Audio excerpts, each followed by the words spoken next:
አላህ በቁርአን ላይ ይሳደባል ሱራ 2:18 ላይ እናንተ ደንቆሮች እና ዱዳ ብሎ ይሳደባል አሉኝ እና እሱን ልታስረዳኝ ፈልጌ ነው። ልታሳየኝና አልታሰብኝ። እሺ እናንተ ደንቆሮች እና ዱዳ አይደለም። እናንተ የእፉኝት ልጆች ያው እናንተ እውሮች ናቸው አስፈልግ እናንተ እውር ፈሪሳዊ እንዴ እናንተ ያመንዝራ ልጆች ናቸዋል። ይኸው እናንተ ግብዞች ናቸዋል። እናንተ ያመንዝራ ልጆች ምን መክፈት በህይወት ያሉ ህዝቦችን እኮ አንተ በቁርአን አንብበህ መክፈት ትችላለህ። አትችልም? ማስረጃ አንተ ነው እኮ የጠየኩህ ነው። ማስረጃ ከቁርአን ማስረጃ ያሳየኝ ነው። እዛ እንደሚያመልኩት ከቁርአን እንጂ ማስረጃ ያሳየኝ እያልኩ ነው። ሰዎቹ በህይወት አሉ። ስለዚህ መክፈት አትችልም። መክፈት አትችልም ሳይሆን አንተ ማለት ነው አሁን አይሁዶች ጥያቄ አለ ሲል ሰላም አለይኩም።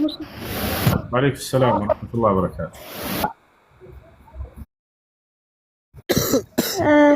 ጥያቄ ነበረኝ። እኔና እኔ ሳውዲ ነኝ ያለሁት፣ እሱ ሀገር ነው ያለውና በርቀት ኒካ ተሳስረን ነበር። እሺ ሶስቱንም ባንዴ ፈታኝ። መጀደድ እንችላለን አንችልም? በአንድ ቃል ነው ሶስት ያለው ወይስ በተለያየ ቃል ነው? በአንድ ቀን በዛ ነው በሰዓቱ ሶስቱንም በአንድ ጊዜ ፈታሁ አለ እኮ ፈታው አለ ሞርደር እና መጀደድ አንችልም? እሺ ኒካ ታሳስራችሁ አንድም ሳትገናኙ ነው የፈታሽ ወይንስ አብራችሁ ኑራችኋል? እና አላተገናኘን። ሳትገናኙ ከሆነ እሺ አንድ ኒካ ነው የምትመላለስ ነገር ግን የምትመላለስ ከሆነ እንዳትስ ኒካ በማሰር ሳይሆን ማን ይቅርታ ረጃቱ በሚለው ሳይሆን እንዳትስ ኒካ በማሰር ነው። እንዳትስ ኒካ በማሰር ነው መጀደድ ማለት ነው። طيب عليك شكرا.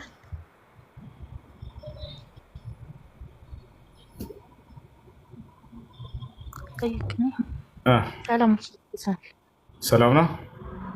እግዚአብሔር ይመስገን። ጥያቄ እስልምና ላይ ጥያቄ ነበረኝ። የሆነ ከውስጥ የመጣልኝ ጥያቄ ነው። አላህ በቁርአን ላይ ይሳደባል ሱራ 2:18 ላይ እናንተ ደንቆሮች እና ዱዳ ብሎ ይሳደባል አሉኝ እና እሱን ልታስረዳኝ ፈልጌ ነው። ልታሳየኝና አልታሰብኝ። እሺ እናንተ ደንቆሮች እና ዱዳ አይልም። እናንተ ደንቆሮች ሳይሆን ባህሪያቸውን እየገለጻቸውን አላህ ሱብሓነሁ ወተዓላ እናንተ ብሎ ቢናገር ይሄ እንደማይል አሳያችሁ። እናንተ ደንቆሮች የሚለው ማን እንደሆን ከዚያ በኋላ አሳያችኋለሁ። አንዴ ሱሙን ቡክሙን ዑምዩን ፈሁም ላ የርጂዑን ይላል። እናንተ ደንቆሮች ቢል ያነበረ ነገር ግን እናንተ የሚለው ቃል የለም እዚህ ቦታ ላይ። ስለዚህ አላህ ሱብሓነሁ ወተዓላ ባህሪያቸውን እየገለጸ ነው። አንዴ አውጣለት አውከር ሱሙን ቡክሙን ዑምዩን ፈሁም ላ የርጂዑን። ስለ መናፍቆች ባህሪ አላህ ሱብሓነሁ ወተዓላ እየገለጸ ነው። ያው እነርሱ አለ ከላይ እነርሱ የተባለው አውዱን ስናይ ጊዜ አይሁዶችን እየገለጻቸው ነው።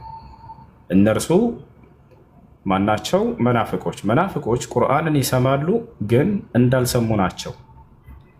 ጆሮአቸውን በቃ ደፍነውታል። እነዚህ ሰዎች ሲፋቸውን ባህሪያቸውን ሲገልጽ ደንቆሮች፣ ድዳዎች፣ እውሮች ናቸው። ስለዚህ እነርሱ አይመለሱም ማለት።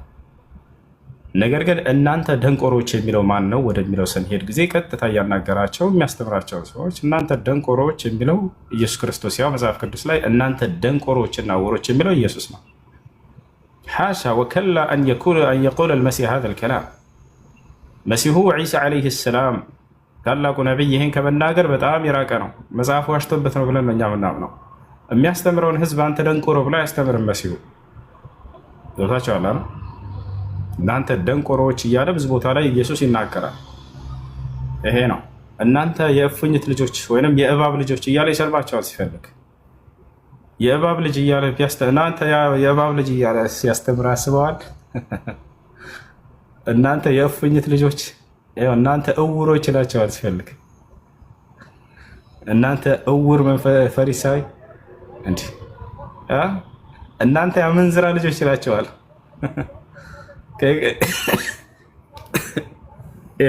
እናንተ ግብዞች ይላቸዋል። እናንተ የአመንዝራ ልጆች አመንዝራ ትውልድ ይላቸዋል። ጥያቄ ነው የጠየቁት። ወላሂ መምህር ሆይ እናንተ እባቦች ይላቸዋል። የእፉኝት ልጆች የእባብ ልጆች ማለት ነው። ጥያቄ በስነ ስርዓት መምህር ሆይ እያለ እየጠየቁት እናንተ የአመንዝራ ልጆች ይላቸዋል። ስድብ እኮ ነው። አመንዝራ ልጅ የዝሙት ልጆች ወይንም ደግሞ ቃሉ ደብሮኝ ነው ታውቃላችሁ። ሁለት ፊደል ከዚያ በኋላ ያለ ማለት ነው። የዚህ ልጆች እያላቸው ነው። ምንድነው ያሉት? መምህር ሆይ ተአምር እንድታሳየን እንሻለን ብቻ ነው ያሉት። ጥያቄ እየጠየቁት እንደዚህ እናንተ የእንትን ልጆች ብሎ ሲሰራ የአመንዝራ ልጆች ሲላቸው አስባቸው። ይሄን ያለባቸውን ቆይ ላሳያችሁ። አንዳውጣላቸው ተአምር ማን እንድታሳየን እንሻለን እያሉት አንድ ንገርህና ጂል ሽሪር ፋሲቅ። እሺ ማቴዎስ 12:39 ነው ወጣው።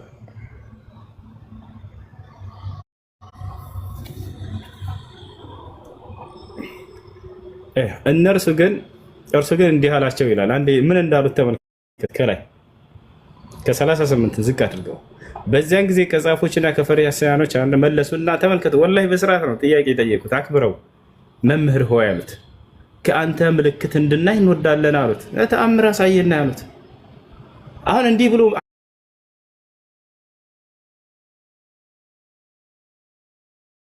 አክብሮ መምህር ሆይ ብሎ መጥቶ የጠየቀህን ሰው አክብረህ ነው መመለስ ያለብህ አይደለ? ቢያንስ ካልቻልክ እኔ አልችልም። እርሱ ግን እናንተ ምን እንደሚላቸው እርሱ ግን መልሶ እንዲህ አላቸው፣ ክፉና መንዝራ ትውልድ አላቸው። ያሰላም ክፉና መንዝራ ትውልድ ምልክት ይሻል አላቸው። ምልክት እንሻለን አሉት። ክፉና መንዝራ ትውልድ ምልክት ይሻል፣ ከነቢዩ ዮናስ ምልክት በስተቀር ምልክት አይሰጠውም አላቸው። አላሁ ሙስተዓን። እና ይህን ይመስላል አምላክ አላህ ሱብሓነሁ ወተዓላ ነቢያችን ሰለላሁ ዐለይሂ ወሰለም የሆነ ሰው መጥቶ ቢጠይቃቸው ምን እንደሚል ተመልከት። ወላሂ ላዚም አቡከር አንዴ ወይስአሉነከ የሚሉትን አናቅጾች ሁሉ አውጣላቸው። ጥያቄ ቢጠይቁህ ሙሐመድ እንዲህ ብለህ መልስላቸው በስነ ስርዓት። ወይስአሉነከ በጣም በርካታ ቦታ ላይ አላህ ሙሐመድ ሆይ ሰዎች አሁን እንዲህ ብለው መጥተው ይጠይቁሃል። ሙሐመድ ሆይ ስለ ምጽአተ ዓለም ቀን ስለዚያች ቀንና ሰዓት ይጠይቁሃል፣ እንዲህ ብለህ መልስላቸው እያለ አላህ የተናገረበትን የስአሉነከ ዐኒ ሰዓة ቁል ኢነማ ዒልሙሃ ዒንደላህ አውጣላቸው ሱረቱል አዕራፍ ላይ።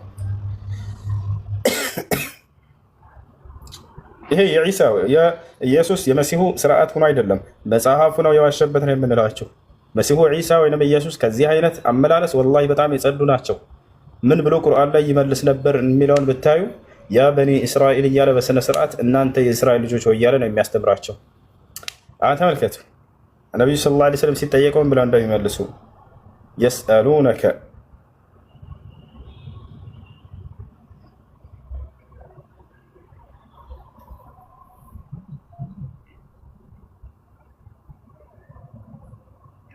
እሺ የስአሉነከ በጣም በርካታ ቦታ ላይ ያለ በቁርአን ላይ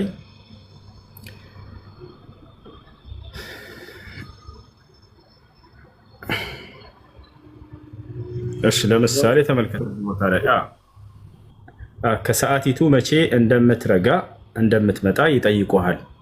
ከዚያስ እናንተ አመንዝራ ልጆች ላላላ ቀጥታ ወደ መልሱ ቀጥታ ወደ ማሳወቁ እውነቷ በጌታዬ ዘንድ ነው። አያቸው የምጽአተ ዓለም ቀን ኢየሱስ ክርስቶስ ልክ ከአብ ዘንድ ብቻ ነው ያለችው እንዳለ ነቢዩ ሰለላሁ ዐለይሂ ወሰለም ያ እውነታው ከጌታዬ ከአላህ ዘንድ ነው ብለው እንዲመልሱ ታዘዙ።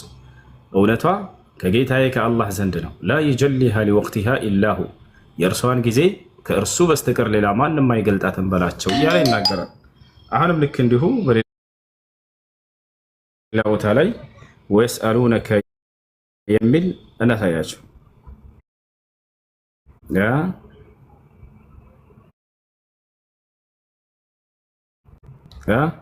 ላይ አንድ መጨረሻ አወጣላቸው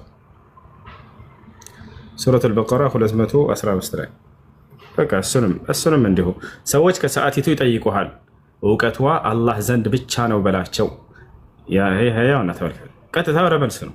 እንዳጠቃላይ አንድ ነብይ ሲጠየቅ ጊዜ በስነ ስርዓት ለጠየቁት ጥያቄ መመለስ እንጂ እናንተ አመንዝራ ትውልድ ናችሁ፣ እናንተ ክፉ ትውልድ ናችሁ፣ እናንተ እንዲህ ላ አያስፈልግም። ያ አይደል ወላሂ ላዚም ካስተማረ ከነብይና ከአንድ ተራ አስተማሪ አይጠበቅም እኮ። መሲሁን በዚህ ደረጃ ነው መጽሐፍ ቅዱስ ያረከሰው። እንደ ትክክለኛ አስተማሪ እንኳ አድርጎ አላስቀመጠው። እንደ ትክክለኛ አስተማሪ እንኳ አድርጎ አላስቀመጠው። አላህ ሙስተዓን። ሌላ ጥያቄ ያለው ሰው? ጥያቄ ነው።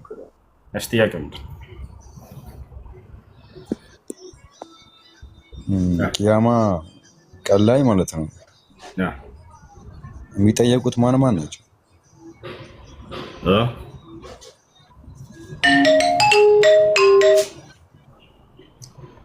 ቂያማ ቀን ላይ የሚጠየቁት እነ እዝራን ሲያመልከው የነበሩት አይሁዶች እዝራን ነው የሚያመልኩት። ማን እንደሆንክ ስላወቅ ሁሴን አትሸወድም። አይሁዶች እዝራን የሚያመልኩት ከሆነ ከቁርአን ውጭ ማስረጃ አስተኝ። ሁሴንን አትሸወድም። ማን እንዳንጋካ ያለው አየህ አይደል?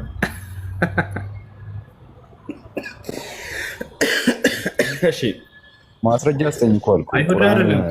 አይሁዶች እዝራን እንደሚያመልኩት አይሁድ አይደለም አንተ ስለሱ አይመለከትም። ግን እነሱ አሁን እዝራን አያመልኩም። ማስረጃ አስተኝ ከቁርአን ውጭ እነሱ እዝራን የሚያመልኩበትን ማስረጃ አስተኝ። እሺ ጥያቄ ጠይቀህ ከቁርአን ውጭ አይባልም። እሺ ዘለቀ እስልምና ላይ ጥያቄ ከጠየቅ ከእስልምና ላይ እንመልስልሃለን። አሉ እኮ ሰዎቹ በህይወት አይደለም እዝራን እንደሚያመልኩት በህይወት አሉ። እነሱ እዝራን አያመልኩትም። የአይሁድ ህዝቦች እዝራን እንደሚያመልኩት ይናገራሉ አሉ በህይወት። መቼስ ወደሱ እንሄዳለን።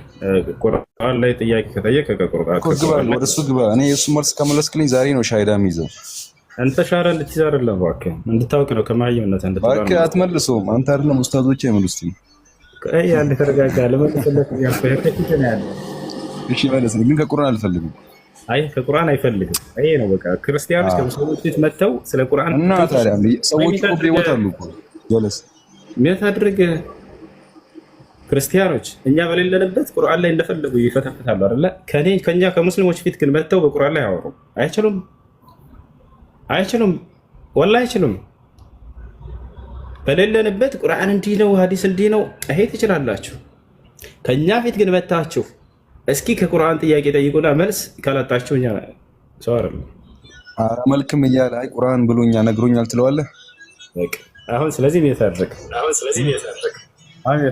አላመልክም እኔ እዝራን እያለ አይ ቁርአን ነግሮኛል ታመልካለህ ትለዋለህ። እሺ አላመልክም ያሉበትን አሳየኝ እስኪ። ና ክፈት ማይ መሆነን አለሰይ ነው። ክፈት አላመልክም እያሉ አለ። የቱ ጋር ያሉት?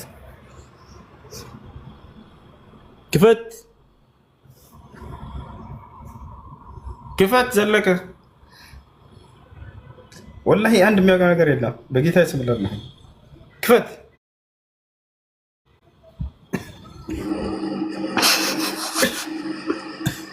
ያላ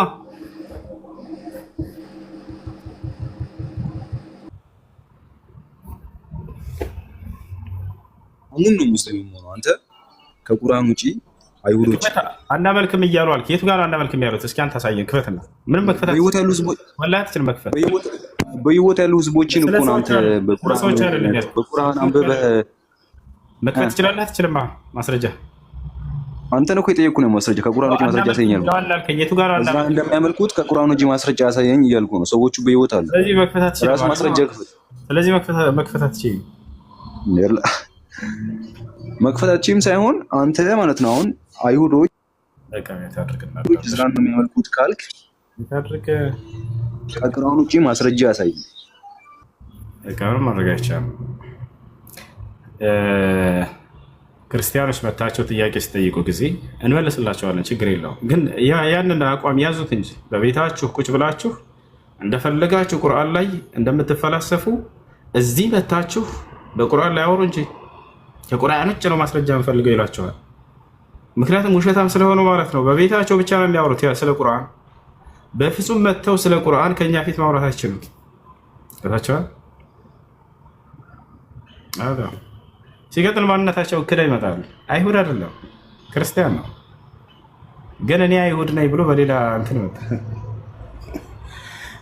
ለማንኛውም እዝራ ማን ነው ወደሚለው እንምጣ። እዝራ ማን ነው? ለመሆኑ እዝራን አናመልክም ወይንም ደግሞ እዝራ የአምላክ ልጅ ነው አላለም ብለዋል ወይ አይሁዶች ወደሚለው ስንመጣ ጊዜ አምላክ አላህ ሱብሓነሁ ወተዓላ ቃል በቃል በቁርአን ላይ ተናግሯል። ምን ይላል? ይህንንም አይሁዶች ብለዋል ወይ ማስረጃ አሳየን። አሳያለሁ። አዎ አይሁዶች እዝራ ራሱ የአምላክ ልጅ ነው ብለው ያምኑ ነበረ። አላህ ሱብሓነሁ ወተዓላ በሱረት ተውባ ላይ وقالت اليهود عزير ابن الله وقالت النصارى المسيح ابن الله ذلك قولهم بأفواههم يضاهئون قول الذين كفروا من قبل قاتلهم الله أنى يؤفكون ይላል። አይሁዶች እዝራ የአላህ ልጅ ነው አሉ ይላል። ክርስቲያኖችም ልክ እንዲሁ ክርስቶስ ወይንም መሲሁ የአላህ ልጅ ነው አሉ። ይህ በአንደበታቸው ብቻ የሚናገሩት ከእውነት የራቀ ንግግር ነው አለ። በታቸው አለ። ስለዚህ ለመሆኑ ጥያቄው ምንድን ነው? እነዚህ አይሁዲዎች እዝራ የአምላክ ልጅ ነው፣ ክርስቲያኖች የአምላክ ልጅ ነው ብለው ተናግረዋል ወይ? መሲሁም አዎ ተናግረዋል። እሱን ክርስቲያኖች የሚያምኑበት ነገር ነው። መሲሁ ራሱ የአምላክ ልጅ ነው ብለው ያምናሉ። ስለዚህ ቁርአን አልዋሸም። ከታቻል ቁርአን አልዋሸም። ወደ መጽሐፋቸውን ብንሄድ መሲሁ የአምላክ ልጅ ነው ብለው አስቀምጠዋል እነዚህ ሰዎች። አይሁዲዎች ለመሆኑ እዝራ የአላህ ልጅ ነው ብለው ተናግረዋል ወይ? አዎ ተናግረዋል። ማስረጃውን ላሳያችሁ። በነቢያችን ሰለላሁ ዐለይሂ ወሰለም ዘመን መጥተው አይሁዲዎች የአይሁድ ታላላቅ ተጠሪዎች ናቸው። ለዚያው ታቻል የአይሁድ ታላላቅ ተጠሪዎች መጥተው ሰላም ኢብኑ መሽከም ይባላል አንደኛው፣ ሙሐመድ ሆይ እኛ እንከተልህ ነበር፣ ነገር ግን እዝራ የአላህ ልጅ ነው ብለህ አታምንም፣ አንተ ምን እናድርጋሉ? አያችሁ። ስለዚህ እዝራ የአላህ ልጅ ነው ብለው የሚያምኑ የአይሁድ ጭፍራዎች ነበሩ። አሁን ማስረጃ ወጥቼ ላሳያችሁ። ይሄን የአይን እማኝ የሆኑ ሰሓቦች ናቸው የመሰከሩት። ገብቷቸዋል አይደለ? ሰሓቦች ራሳቸው ከነቢዩ ሰለላሁ ዐለይሂ ወሰለም ዘንድ ቁጭ ብሎ ሲያስተምር የማን ነው ሲማር የነበረ ሰሓባ ይሄ ሰምቶ ራሱ ዘግቦታል።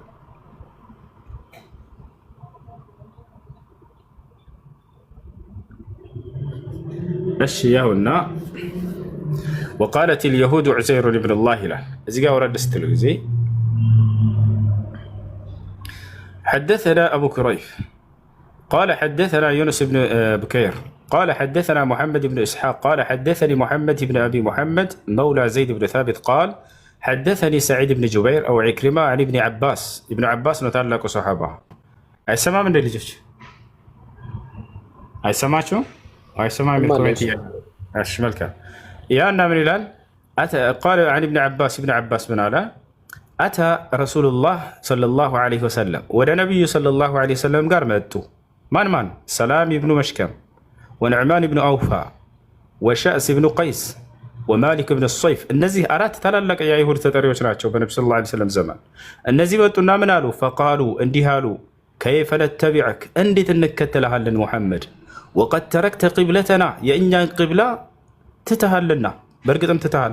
ማን ነው የመጀመሪያው ቂብላ? ቤተል መቅደስ ነበር አይደለ? እርሱን ነብዩ ሰለላሁ ዐለይሂ ወሰለም ይሰግዱበት ነበር። እሱን አቅጣጫ ተው። ይሄን በመተዋቸው ምክንያት አይሁዶች ተናደዋል። ወደ ቂብላ ወደ ካዕባ በመዞራቸው ነብዩ ሰለላሁ ዐለይሂ ወሰለም። ስለዚህ እንዴት እንከተልሃለን? ቂብላህን ትተሃል። አንደኛው ምክንያታቸው ይሄ ነበረ። ወአንተ ላ ተዝዑሙ አነ ዑዘይረን ኢብኑላህ፣ ልክ እንዲሁ ደግሞ አንተ ዑዘይር የአላህ ልጅ ነው ብለህ አትሞግትም። እንዴት ይሄንን እንከተልሃለን? ይሄንን እየካድክ ያው ዑዘይር የአላህ ልጅ ነው ብለህ አታምንም። እንዴት ነው አንተን ታዲያ ከዚህ በኋላ የምንከተለው ይላሉ። ስለዚህ ከአይሁድ ጭፍራዎች ዑዘይር ራሱ የአላህ ልጅ ነው ብለው የተናገሩ እንዳሉ ያውና ማስረጃ فأنزل الله ذلك من قولهم وقالت اليهود عزير ابن الله وقالت النصارى المسيح ابن الله إلى قوله أنى يؤفكون. ስለዚህ አይሁዶች ራሳቸው የተናገሩትን አላህ ሱብሓነሁ ወተዓላ በቁርአን ላይ ያሰፈረው እዝራ የአላህ ልጅ ነው ብለው ያመልኩት ነበር እነዚህ ሰዎች። እሺ ጥያቄ ያለው ገታች ነው። ሰላም አለይኩም። ወአለይኩም ሰላም ወራህመቱላሂ ወበረካቱ። ጥያቄ ነበረ። እሺ ፎሬክስ ቁማር ነው ወይስ አይደለም የሚለውን ጠይቅ ነበር የመጣሁት። ሐራም ነው ወይስ አይደለም የሚለውን ዑለማዎች ተጠይቀው ሐራም ነው ብለዋል። ግን እኮ ንግድ ነው፣ ዲጂታል ሆነ እንጂ ንግድ ነው።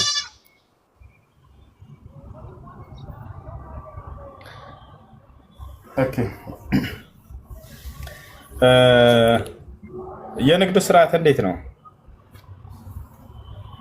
አንድ ሰው ገዝቶ ከፍ አሁን አንድ እቃ ገዝተህ ይሄ ዋጋ ሲጨምር መሸጥ። ቆይ እኔ ላስረዳ፣ አንተ ለራስህ ስለምትወጉን ሁሱ እኔ ላስረዳ ሀሳቡን በመሰረቱ ማለት ነው። ይሄ ፎሬክስ የሚባለው ነገር ፎሬን ኤክስቼንጅ ከረንሲ ነው፣ ብር ነው የሚቀያየረው። እና እንዴት ነው? ለምሳሌ እኔ አወከር እዚህ ማርኬት ውስጥ ገባና እንደ ደላላ ነው የምገባው። ቀብድ የማደርገው ነገር የሚይዘው ነገር የለም። ስለዚህ ለምሳሌ በሆነ ዶላር እኔ አሁን ለምሳሌ $2 ከሆነ ያለኝ $2000 እንዳደረገኝ $2000 እንዳለኝ አድርጎ አባስቶ ማርኬት ውስጥ ያስገባኛል። እና የኔ ትልቁ ስራ እዛ ጋር ምንድነው የዶላር ዋጋን ማስጨመርና ማስቀነስ ብቻ ነው። እና ዑለማዎችም ከዛ አንፃር ነው ይሄ አንደኛ ምንም ባሌለህ ብር ነው ልክ እንደ በ2000 ምናምን ያባዛና ብርህን ማርኬት ውስጥ እንድገባ ያደርጋል። ይሄ ግብይቱ ላይ ማለት ነው። እና ከዛ አንፃር ይሄ ፓርቲ ያለበትን ሙሉ በሙሉ ከፍለው ስተት ነው ብለው እንትን ፈትዋ ሰጡበት። ሁለተኛው ደግሞ አይነት ምንድነው እቃ ትይዝና ለምሳሌ ወርቅ ሊሆን ይችላል የመሳሰለው ነገር ገዝተህ ሲጨምር መሸጥ። ይሄ ደግሞ ሁለተኛው ነው። እና ሁለት ከፍለው ነው የሚያዩት። ሊቨሬጅ ያለው የመሳሰለው ነገር ያለውን ሐራም ነው ብለው ያው አንተም ከዚህ ፊትም ብለህዋል። ከዛ አንፃር ያነሱታል። ሁለተኛው ደግሞ ኖርማሊ በቃ እቃ ገዝተህ እንትን የምትልበት ነው። አይ ቲንክ ሰዎች በዚህ ዙሪያ ያግራራሉ። እኔ በተቻልኩት መጠን የፋይናንስ እንትኖችንም በዚህ ዙሪያ ለማየት ስለሞከርኩኝ ስራው እንደዚህ ነው በአጠቃላይ። እሺ አንደኛ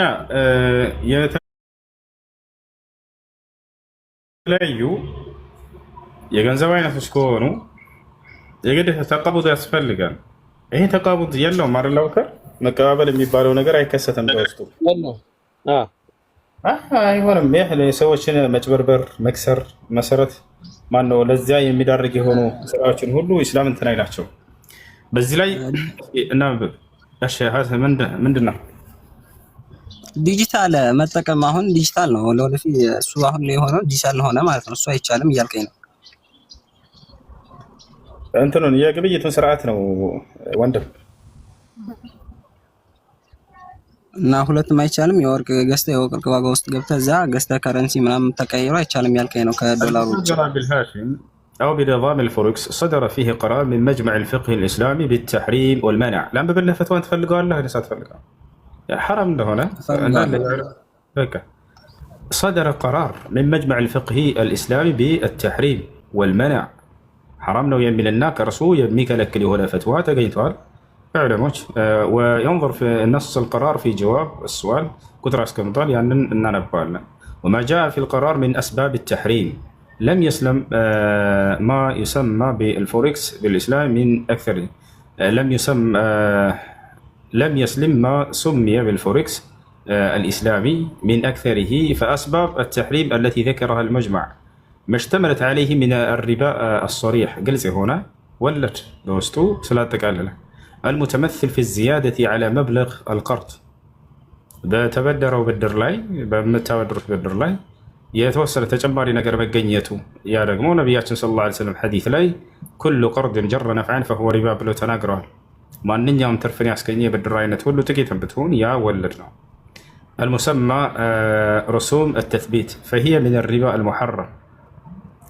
فإلغاء بعض المؤسسات التي تتعامل بالمارجن هذه الرسوم لا يعني حل معاملتها لبقاء المحاذير التالية: الجمع بين السلف ومعارضة.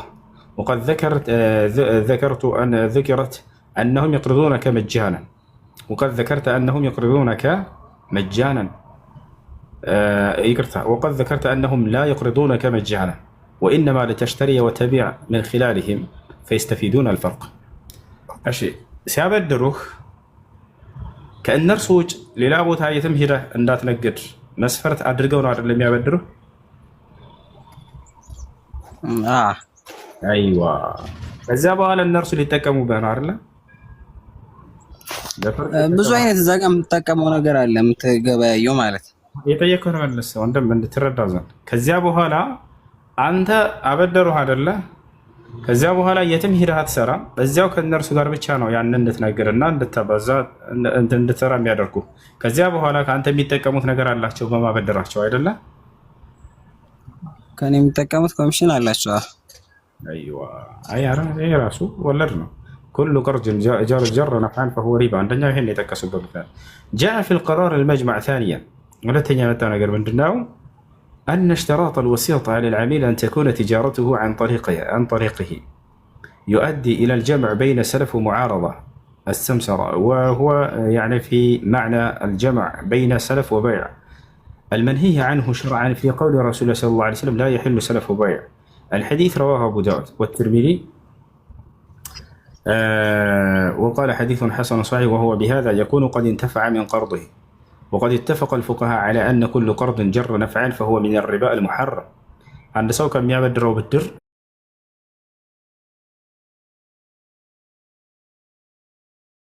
የፈለገ ቢሆን በቀጥታም ሆነ በተዘዋዋሪ ተጠቃሚ ሆኖ ሌላ ፍራንክ ተጨማሪ የሚገባለት ከሆነ በዚያ ስራ ላይ የሚሰሩ ሰዎች ሁሉ ወለድ ነው እየሰሩ ያሉት እና ሐራም ነው።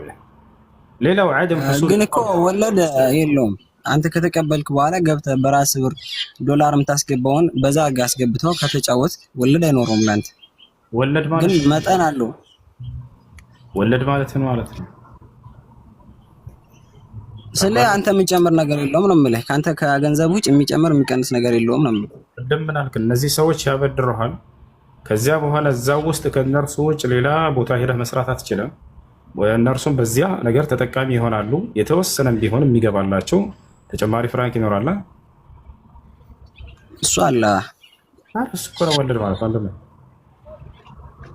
አንተ ብሩን በዛ እሱ ነው ወለድ ማለት ነው። ሌላኛው ልጥቀስልህ። አንደኛው ምክንያት እሱ ነው።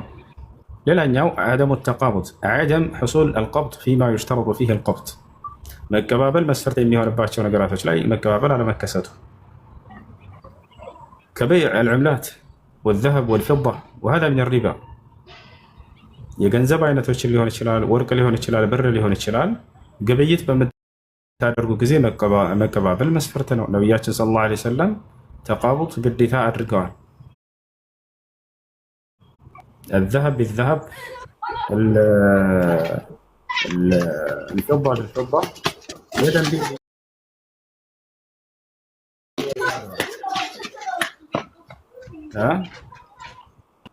يهنا الشيء. قال المجمع بيع وشراء العملات يتم غالبا دون قبض شرعي يجوز التصرف. الإضرار بالاقتصاد. وفي قرار المجمع رابعا لما تشتمل عليه هذه المعاملة من أضرار اقتصادية على الأطراف المتعاملة وخصوصا العميل المستثمر وعلى اقتصاد المجمع بصفة عامة، لأنها تقوم على التوسع في الديون وعلى المجازفة وما تشتمل عليه غالبا من خداع وتضليل وشائعات واحتكار ونجش. نتقال هي يهنا تقابض يكستبتهم. ሁለተኛ አንደኛው ይሄ ሐራም ለመሆኑ በቂ ነው። የገንዘብ የብር የወርቅ እነዚህ ነገራቶች ሁሉ ግብይት በሚደረጉ ጊዜ ከሌላ ግለሰብ ጋር መቀባበል የሚለው መስፈርት ነቢያችን ሰለላሁ ዐለይሂ ወሰለም ያስቀመጡት መስፈርት ነው። ይሄ ደግሞ አይከሰትበትም። ሁለተኛ ነገር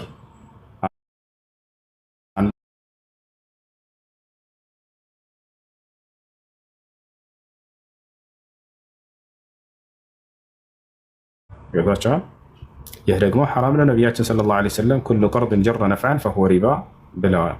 ማንኛውም ትርፍን ያስገኘ ብድር አይነት ሁሉ ወለድ ነው ብለው ተናግረዋል። አይ ብድር የለውም በቀጥታ በራሴ ነው የምሰራው የሚል ሰውም ቢኖር ተቃቡድ አለው ወይ ተብሎ ይጠየቃል። መቀባበል አለው ወይ? መቀባበል ቢኖር ይሄን ይመስላል። እሺ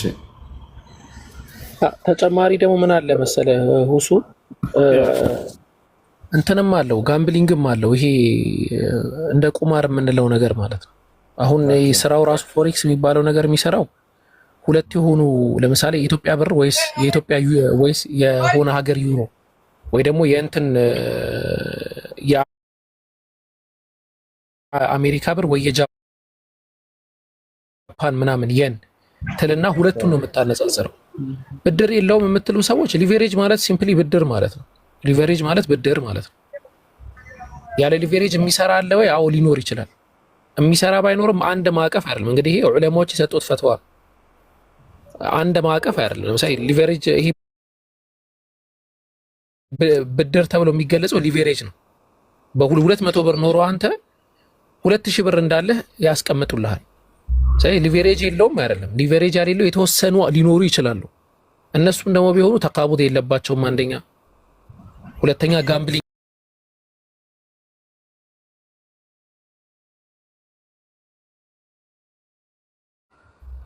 ያለውን ነገር እንትን ብላችሁ የአላህ ሱብሓነሁ ወተዓላ የሐላል መንገዶች ሰፊ ናቸው፣ ወደዛ ሂዱ። እሺ ግን ማንኛውም ነገር በኦንላይን ስራ ስትሰራ ኮሚሽን ካለው ይሄ ሐራም ነው የሚሆነው ማለት ነው።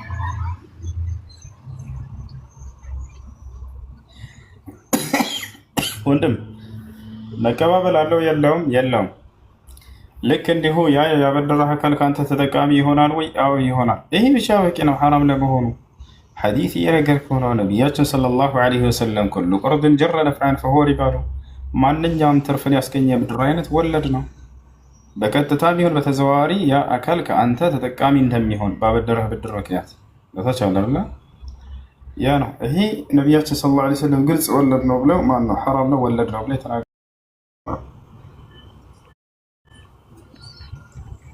እስኪ አጭው እስኪ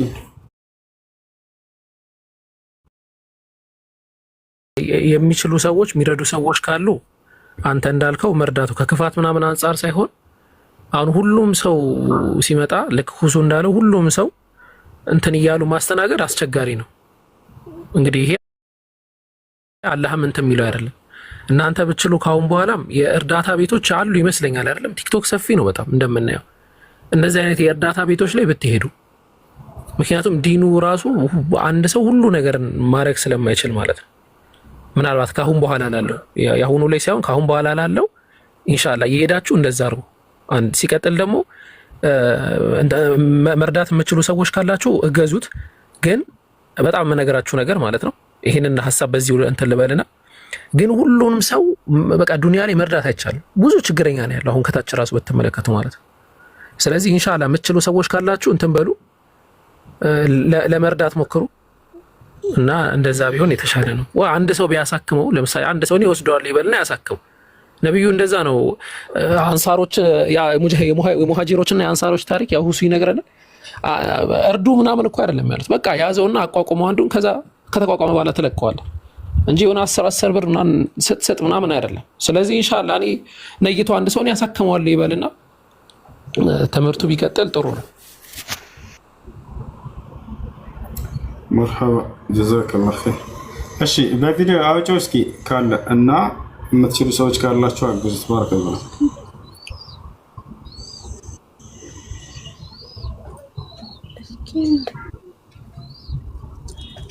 ምን ያህል ለሕክምና ነው የተጠየቁት እህታችን? ወይ አቅርቢው ሰው እንከነግራችሁ። አሰላሙ አለይኩም ኡስታዝ። ወአለይኩም ሰላም ሀቢቢ፣ እንዴት ነህ? አማን ነው። ኑሩ አህመድ እባላለሁ። እሺ ሀቢቢ፣ ምን ያህል ተጠይቀህ ነው ለሕክምና መጓጓዣ ምናምን ሁሉንም ብለህ ስትጠቀልለው? ወደ 120 ሺህ ብር አካባቢ ነው የተጠየቁት። ያው ከዚህ በፊት ተጀምሮልኝ ነበርና ወደ 30 ምናምን አግኝቻለሁኝ። አጓጉልኝ ተቀምጫለሁ በቃ ቤት ውስጥ። ኦኬ ቆይ እስቲ እሺ፣ በቪዲዮ መውጣት ትችላለህ? አዎ። መቶ ስንት ነው ያልከኝ? አጠቃላይ 150 ነው ወይስ 120? 120 ከዚህ በፊት ሳታውቋት ቀርም ፌስቡክ ላይ ለቅቄው ነበር። ስለዚህ አሁን 90 ነው የሚቀረው። ኦኬ። እና የቻላችሁትን ያህል ብትተባበሩ ብዬ ነው።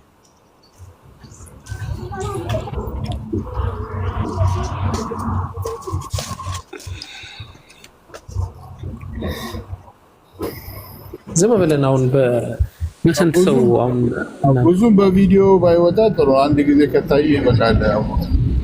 ችግር የለውም። አዎ ለእንትኑ ነው እንጂ ችግር አስፈላጊ አይደለም። አጥፋው፣ ቪዲዮውን አጥፋውና አካውንቱን ይንገረንና እኛ በአካውንት ዝም ብለን በቃ እንጀራ ቀለል እናድርገውና ማለት ነው። አሁን 90 ሺህ ማለት 100 ሰው 900 ብር ቢሰጥ በቂ ነው። 100 ሰው ብቻ ማለት ነው። እሺ አንድ 103 ሰው አለ። ሳይቀለል አድርገን ያው ለነገ ከነገ ወዲያ ምናምን ሳይሆን አሁን ምናምን ማለት ነው። እኔ ኢንሻአላህ አካውንቱን ያስቀምጥልንና እዚሁ በማስገባ አድርገን እንደሞላለት ሞላልኝ ብሎ ይነግረናል። እሺ አካውንትን አስቀምጣሽ። አይ አመሰግናለሁ። ንገረኝ አካውንት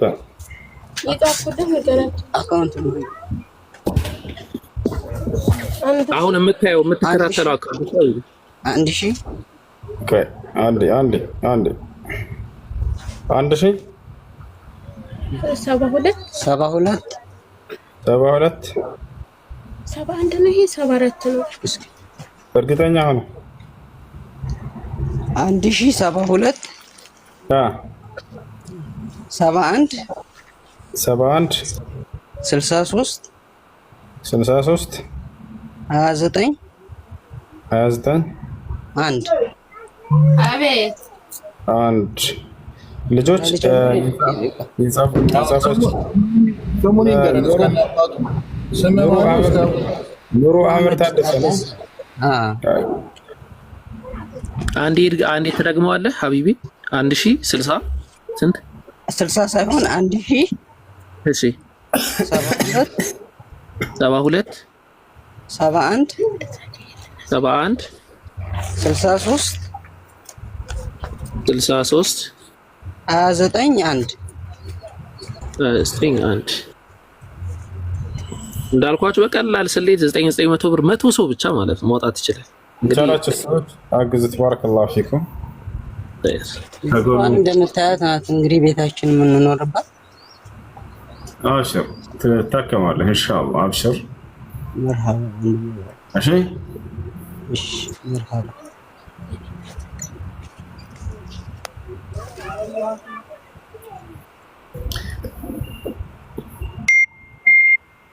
ያውና አላህ ያግዝህ፣ አላህ ያጠንክርህ፣ አላህ ያሽርህ።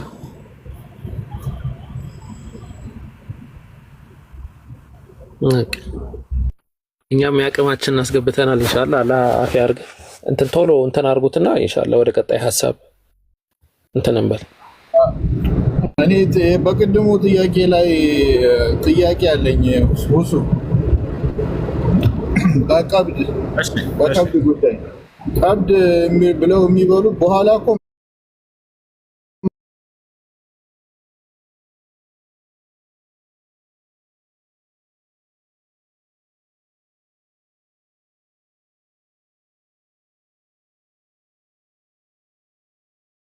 ራሱ ያመጣውን ገንዘብ ነው ያወጣ ነው እያለ ነው እኮ። ሊሸጡ እኮ ነው ያወጡት። ወጪ አውጥተው እኮ ለሰውየው ሲነግሩት እኮ አትርፈው ነው የሚሸጡለት። ያው በወጪ ልክ አይደለም፣ ግን ሰውየው ሐራም ነው ብለው ተናግረዋል። ኢብኑ ዑሰይሚን ምን አሉ? ሲጃራን ማጨስም አይቻልም፣ መግዛትም አይቻልም፣ መሸጥም አይቻልም፣ በእርሱ ንግድን መነገድም አይቻልም፣ እርሱን መቀባበልና መሰጣጠትም አይቻልም ብለው ተናገሩ። አንድን ነገር አላህ ሐራም ካደረገ ያን ነገር መሸጥና መግዛትም ሐራም እንደተደረገ ነብዩ ሰለላሁ ዐለይሂ ወሰለም ሐዲስ ላይ ተናግረዋል። እሺ ስለዚህ አይቻልም። ያው አሁን ላይ በእርግጥ አቆሚዋለሁ። ያው ገንዘቡ እንዴት ይታያል ነው ያው ገንዘቡ።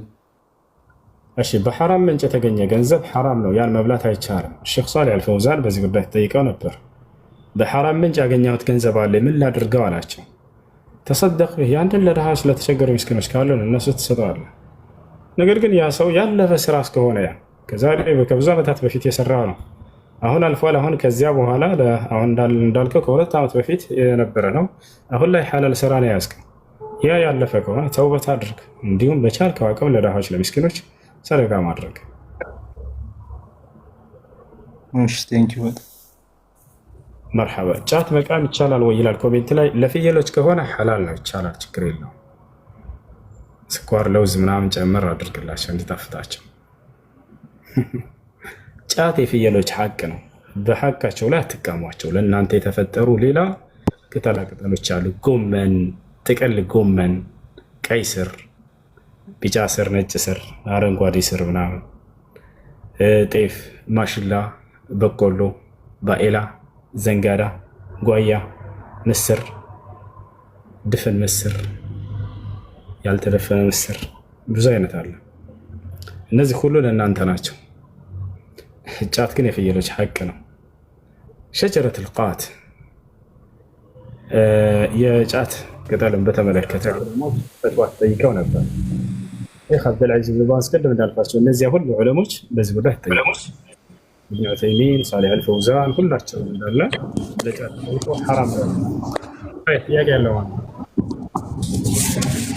ሰላም አለይኩም ሰላም አለይኩም አንዴ እንትን ባትሪ ሊዘጋብኝ ነው። በሳምንት ነው የገባሁት። አፎን እንትን ነው። እሺ ቦታ ላይ ልቀጥል? እንዳትቀጥል ጀምር። መቼ ጀምር? መርሐባ እንትን ነው ስለ ሪባ ነው የምጠይቀውና ስለ ሪባ ነው የምጠይቀው። እንትኑ ብሩ የሚገባው በእርዳታ ነው የሚገባላቸው ማለት ነው። በአካውንታቸው ይገባል። አካውንታቸው ላይ ሲገባ እነሱ ያንን ብር ማንቀሳቀስ አይችሉም። ከዛ ለዚህ ስራ ተብሎ 10 ሰው ተመርጧል። ከዛ ከተመረጡት ውስጥ አንዱ እንደ ነኝ ይሄ ብር የሚንቀሳቀሰውና እነሱ ወደ ተግባር የሚያውሉት በእኛ በኩል ነው። እዛ አካውንታቸው ላይ ይገባል እንጂ ብሩን ከባንክ ቤት ቪዲዮ ማውጣት አይችሉም። በራሳቸው ምንም ማድረግ አይችሉም። ወሩ ከሞላ ደግሞ ይቃጠላል ብለዋቸዋል። ያንን ብር አትክልትና ፍራፍሬ እንዲገዙበት ነው የተሰጣቸው። ሰዎቹ ግን በዚህ ሁላ ብር አትክልትና ፍራፍሬ አንበላም እና እባካችሁ ከናንተ ብር ስጡን ይላሉ ሰዎቹ ማለት ነው። በዚህን ሰዓት ለምሳሌ 10,000 ብር ከዛ ከአካውንት ይተላለፍና ለምሳሌ 10,000 ብር በእነሱ 8,000 ብር ይሰጣቸዋል ማለት ነው። አካውንቱ ኖርማል እንደሌላው አካውንት አይደለም። ከየትም ከ10 ሰው ውጪ በከተማዋ ላይ ከ10 ሰው ውጪ የትም አያገኙት። ማንም ሊሰጣቸውም አይችልም። እና ለዚህ ላይ የአገልግሎት ክፍያ እያሉ 1,000 ብር 2,000 ብር ይቆርጧቸዋል። ከ20,000 ብር ከ10,000 ብር ላይ ማለት ነው። ሀቢቢ ሰላም አለይኩም ወራህመቱላሂ ወበረካቱ። እንትና አድርገዋ ላይረዳህ ስለሚችል አጠር አድርግለትና የሆኑን ሀሳብ ምናልባት ሲረዝም ምንድነው ፖይንትህ ሀሳብህን ላይ ያገኘው ይችላል። ስለዚህ አጠር አድርግለትና ኢንሻአላህ እንትን ያርግልህ። እሺ የሆነ ማለት ሀሳቡን አንተ ጋር አስቀምጠውና ጠቅለል አድርግና እንትን በለው። ጀዛከላ። እሺ ለምሳሌ አቡኪ ይቅርታ፣ በአንተ አካውንት ብር ገብቷል። ያንን ብር ደግሞ እኔ ካልሆንኩ ማንም አይሰጥህም። ከዛ መጥተህ ሙስጠፋ ስጠኝ ስትለኝ ለምሰጥህ ነገር ትከፍለኛለህ ብዬ ተቀበልኩ ብር ማለት ነው። ይሄ ነው በቃ ሐሳቡ። ኖርማል እንደሌላው አካውንት አይደለም። ግራ ገብቶኝ። እሺ ተጨምር። አንተ ያንን ቀለሰ ትሰጣቸዋለህ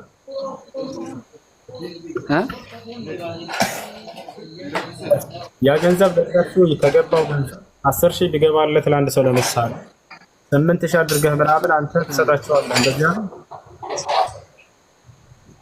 10,000 ይገባል። 16 20,000 ነው የሚገባላቸው። አትክልትና ፍራፍሬ እንዲገዙ ነው የገባላቸው ብሩ። ግን የሚያንቀሳቅሱት በእኛ በኩል ተደርጓል ሲስተሙ ማለት ነው። ወር ከሞላው ይቃጠላል ችግሩ። ከዛ ከሚቃጠል በቃ ብር ውሰድና ብር ስጠን ይላሉ። ለሰዎቹ ያ ነገር ተሰጥቶ ነው የሚሰጣቸው ማለት ነው። በወር ነው። ረጅ ድርጅት ነው። ድርጅቱ ግን ሲስተሙን በእኛ ሴም ካልሆነ ባንክ ቤትም ሂደው አያወጡትም። እነሱ በራሳቸው ሂደው አያወጡም። የተፈቀደላቸው ግን መጀመሪያ ድርጅቱ ዓላማው አትክልትና ፍራፍሬ ገዝተው እንዲበሉ ነው። ግን ከ16,000 እስከ 30,000 ነው ብሩ በወር ውስጥ የሚያልቀው ማለት ነው። ቢሆንም ማለት ነው አንተ ሜት አድርገው እባክህ። አሎ ሜት አድርገው። አሎ አይሰማም።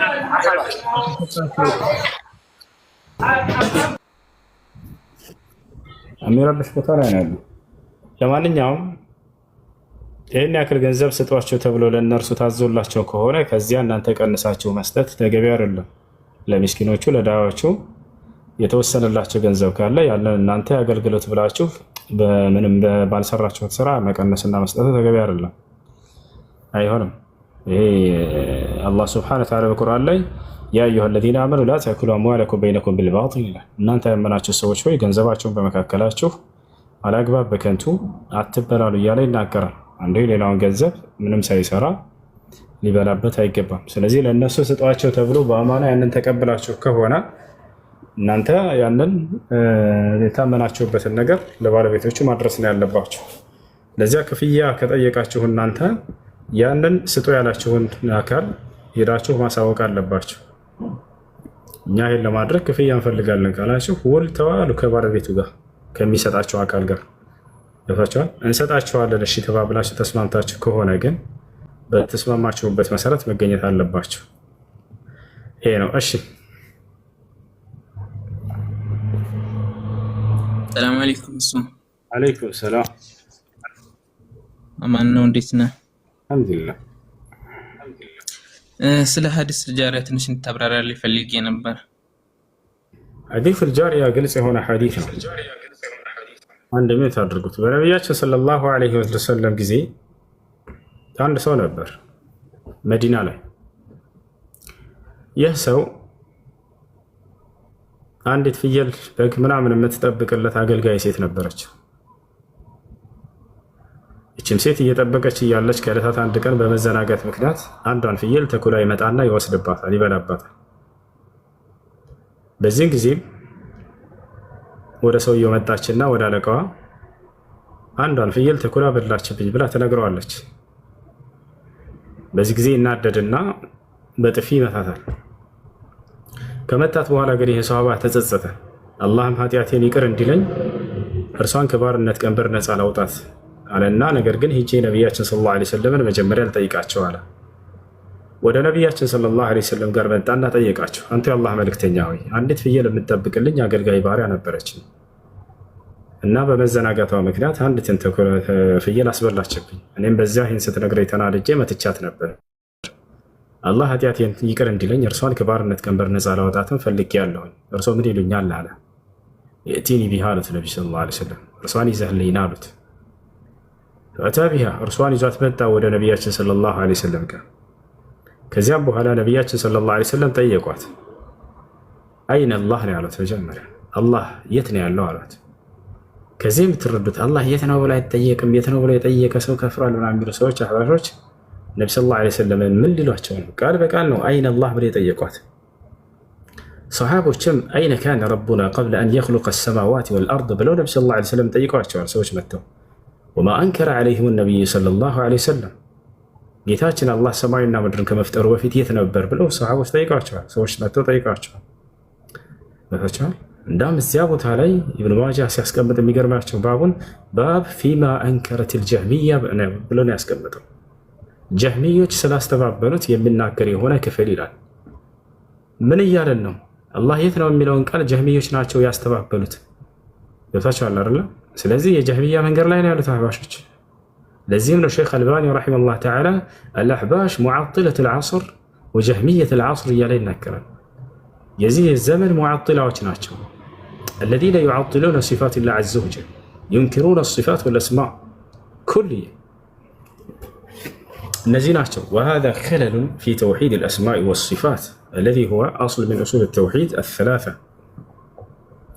ولذلك يخرجون عن دائرة أهل السنة والجماعة وربما يخرجون عن دائرة الإسلام لأن الكلام في الصفات فرع من الكلام في الذات فمن أنكر صفة من صفات الله سبحانه وتعالى فكأنما أنكر جميع الصفات ومن أنكر صفات الله سبحانه وتعالى فهو مكذب للقرآن ومن كذب القرآن فكأنما كذب الله ومن كذب الله فهو كافر ولذلك قاعدة عند السلف الصالح رضوان الله عليهم من نفى صفة واحدة ثابتة لله في الكتاب والسنة فهو كافر.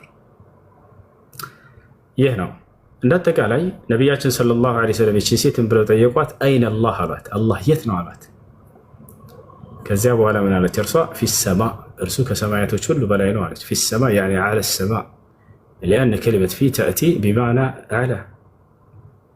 ولذلك قال سبحانه وتعالى ولأصلبن عن فرعون ولأصلبنكم في جذوع النخل، أي على جذوع النخل، على جذوع النخل. نتك علي الله سبحانه وتعالى كسمعت كل بلاين ولا من لسج من أنا لا تني ما نيالت أنت رسول الله عليك أنت رقم يا الله ملك تنيانه ولا من لسج نبيك صلى الله عليه وسلم من قالوا أي الله كسمعت بلاينه أثبت استشالات لا أعتقها فإنها مؤمنة كبار النت كبر نزا ولا تجسيت جسيت تككلني أماني نتشنال وذاك تككلني أماني نتشنال بلو تناقروا. هذا هو حديث الجارية. እሺ በመጀመሪያ እሷ ሙስሊም ያኔ አማኝ ነበረች ወይስ ከባርነት ነፃ ለማውጣት ነው? አማኝ ነበረች እንጂ እየመሰከረች ነው። የአላህ ሱብሓነሁ ወተዓላ አምላክነት እያመነች ነው። ነቢያችን ሰለላሁ ዐለይሂ ወሰለምን መልእክተኛነታቸውን እየመሰከረች ነው። አማኝ ነች። እሺ ባረከላሁ ፊክ። ሁለተኛ ጥያቄ ከነብያቶችና ከመላእክቶች ያኔ በደረጃ የሚበልጠው ማን ነው? ኺላፍ በይነ አህለል ዒልም ከመላእክና ከነብይ ማን ይበልጣል በሚለው ጉዳይ በዑለሞች መካከል ኺላፍ አለ። ነገር ግን ትክክለኛው እንደ ቁርአንና እንደ ሐዲስ ስንሄድ ጊዜ ነብያቶች ይበልጣሉ። ለምን ከተባለ ማስረጃ አላህ ሱብሓነሁ ወተዓላ ኢነል ለዚነ አመኑ ወዐሚሉ ሷሊሓት ኡላኢከ ሁም ኸይሩል በሪያ፣ እነዚያ አምነው መልካምን የሰሩ ሰዎች እነርሱ የፍጥረት ሁሉ በላጮች ናቸው ብሎ ተናግሯል። የፍጥረት ሁሉ በሚለው ውስጥ መላእክት ከፍጥረት ይጠቃለላሉ? ያው ይጠቃለላሉ። ስለዚህ الراجح أن الأنبياء أفضل من الملائكة መላእክቶች ከፍጥረት ናቸው። ስለዚህ እንደውም መላእክ አላህ ሱብሓነሁ ወተዓላ ኃጢአት ላይ እንዳይወድቁ ጠብቋቸው ነው። ገብቷቸዋል አይደል? ሰዎችንስ ነቢያቶችን ጭምር ነፃ ምርጫ ፍቃድ ሰጥቶ ነው የፈጠራቸው እንደ ማንኛውም ሰው። ግን እነርሱ የአላህን ሕግና ስርዓት ጠበቁ። ልክ እንዲሁ ከኃጢአትም ራቁ። ሰይጣን እየታገላቸው ሰይጣንን አሸንፈው ድል አድርገውበት። ነገር ግን መላእክቶች ሰይጣን ተይዞላቸዋል። የአላህን ትእዛዝ ብቻ ነው የሚፈጽሙት፣ ኃጢአትን አያደርጉም። ስለዚህ እነዚህ ናቸው የሚበልጡት። ልክ እንዲሁ ጀነት ውስጥ ከተፈጠሩ ሁረል ዒኖች የምድር አማኝ ሴቶች ይበልጣሉ በደረጃ። ምክንያቱም እነዚያ ያለምንም ስራ ነው እዛው ተፈጥሮ ያገኙት ያን ጸጋ። እዚህ ምድር ላይ ያሉ ሴቶች ሙስሊም ሴቶች ግን አላህ ሱብሓነሁ ወተዓላ ባዘዛቸው ትእዛዝ ሄደው ሰይጣንን ታግለው አሸንፈውት በአላህ መንገድ ላይ ጸንተው ከክህደት መንገድ ርቀው የሄዱ ናቸው። ስለዚህ እዛ በሚሄዱ ጊዜ ጀነት ውስጥ ከተፈጠሩ ሁረል ዒኖች በውበትም በደረጃም በሁሉም ይበልጣሉ ሙስሊም ሴቶች እዚህ ያሉት። ያ ወሊዛሊከ ፈኢነ ነቢይና ሰለላሁ ዐለይሂ ወሰለም ሁወ አፍደሉ ኸልቂላህ ሐታ ሁወ አፍደል ሚን አልመላኢካ ወሐታ ሁወ አፍደል ሚን ጅብሪል ወሚካኤል ዐለይሂም ሰላም። ነቢያችን ሰለላሁ ዐለይሂ ወሰለም ከፍጥረት ሁሉ በላጭ ናቸው። ሐታ ከመላእክም ቢሆን በላይ ናቸው። ሐታ ከጅብሪል እና ከሚካኤል በላይ ናቸው። ነቢ ሰለላሁ ዐለይሂ ወሰለም مع خلاف بين أهل العلم، لكن الراجح أن أفضلهم هو نبينا صلى الله عليه وسلم. ولذلك قال ابن عباس النبي صلى الله عليه وسلم أفضل من الملائكة وحتى من جبريل عليه السلام. أي مرحبا بارك الله فيك. يا وزرو نبيات الشبل تعالوا بملون نازم هو يا الله بارك الله فيك وفيكم يبارك ربي. እሺ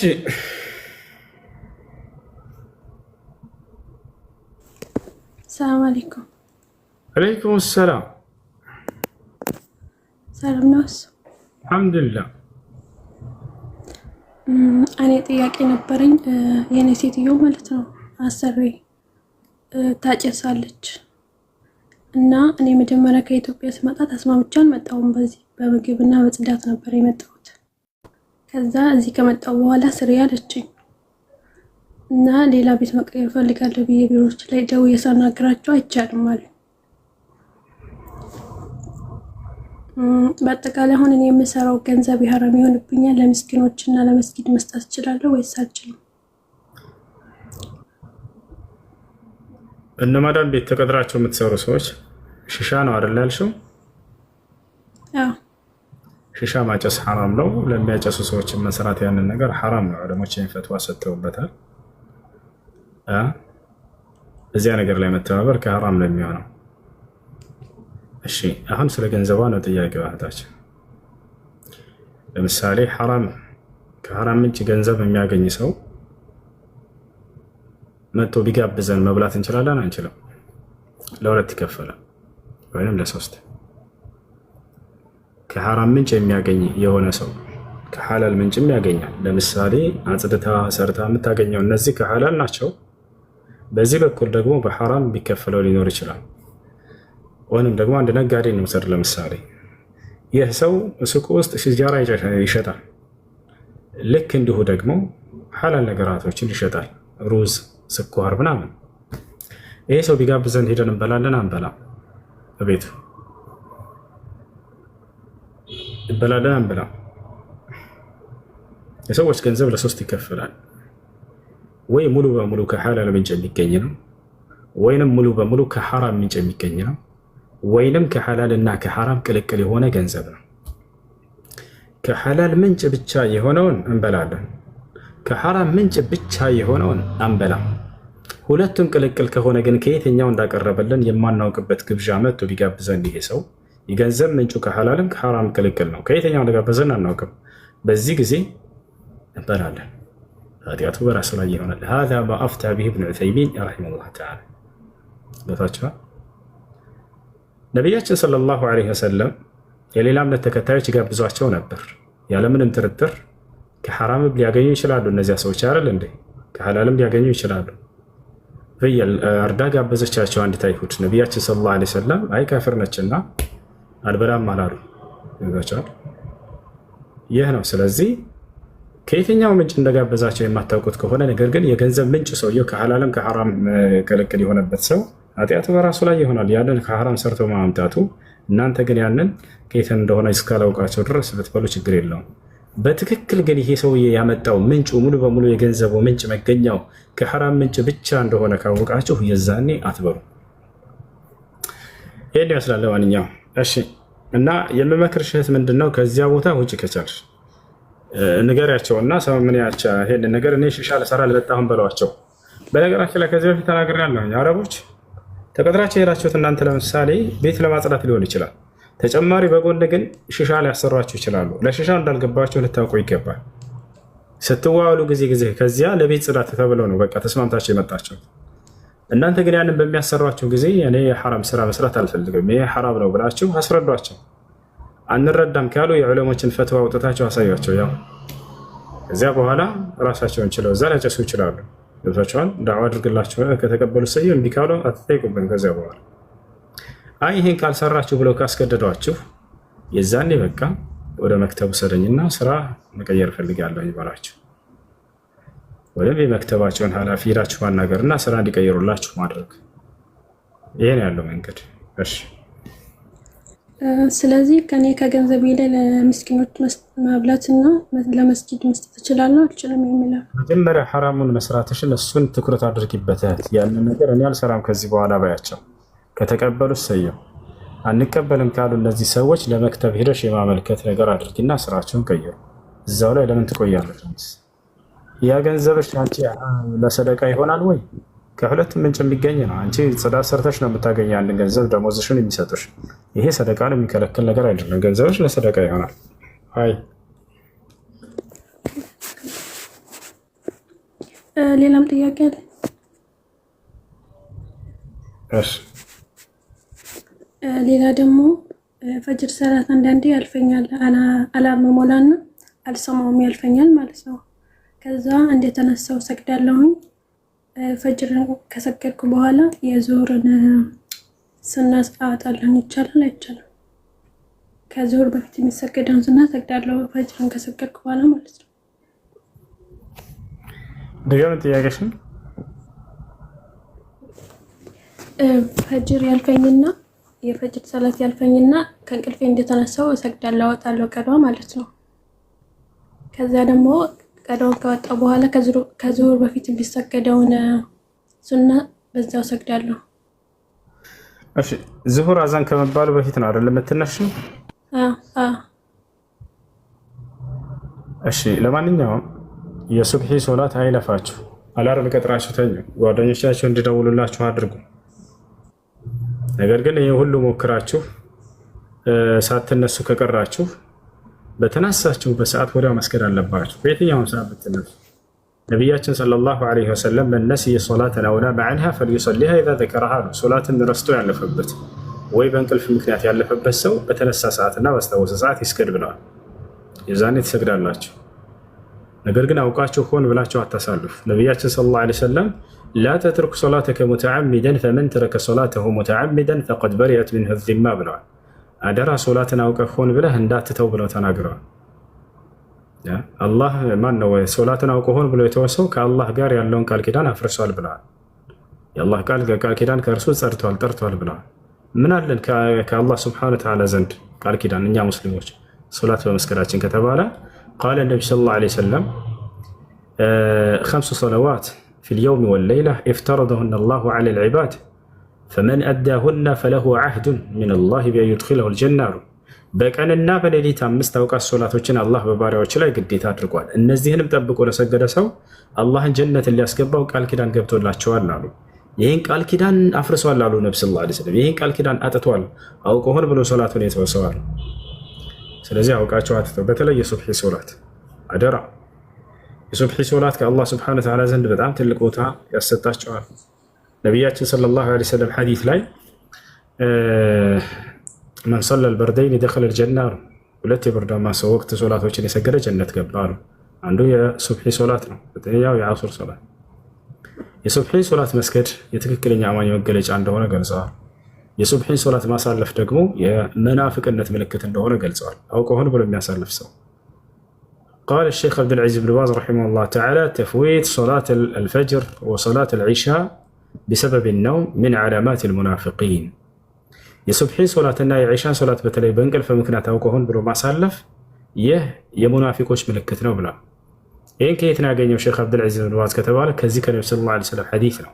ቃለ ነቢ ሰለላሁ ዐለይሂ ወሰለም አስቀሉ ሶላት ዐለ ልሙናፊቂን ሶላት አልዒሻ ወሶላት አሱብሕ ወለው ያዕለሙነ ማ ፊሂማ ለአተውሃ ወለው ሐብወን።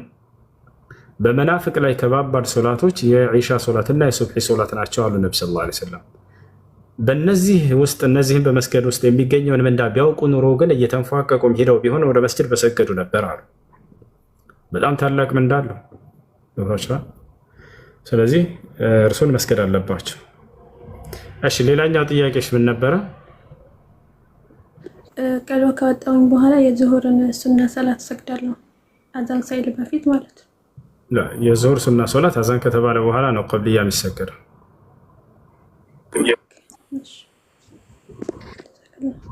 እሺ ደሱ ደስነት ደህና ነህ? እንዴት ነህ? አለን። ኢየሱስ ክርስቶስ አምላክ ነው ብለህ የጻፍከው ኮሜንት ላይ ከእርሱ በቀር ሌላ አምላክ የለም። አንተ ስትፈልግ ሚውት ታደርጋለህ። ከአንተ ጋር መነጋገር በቃ ከእርሱ በስተቀር ሌላ አምላክ ከኢየሱስ በስተቀር ሌላ አምላክ የለም ወንድሜ። አብ አምላክ ነው አይደለም? ገነትም ማስገባት የሚችለው እሱ ነው፣ ጀሃነምም የሚያስገባ እሱ ነው። ከሱ ውጭ ሌላ ፈራጅ አምላክ የለም። የአብ አምላክ ነው አይደለም? አብ አምላክ ነው አይደለም? ከኢየሱስ በስተቀር ሌላ አምላክ የለም ማለት ያልከው እኮ ጭራሽ አብ አምላክ ነው፣ ወልድ አምላክ ነው፣ ሶስት አምላክ ነው። አሁን ስለ ስላሴ እኮ ስለማታምን ነው አንተ ችግር።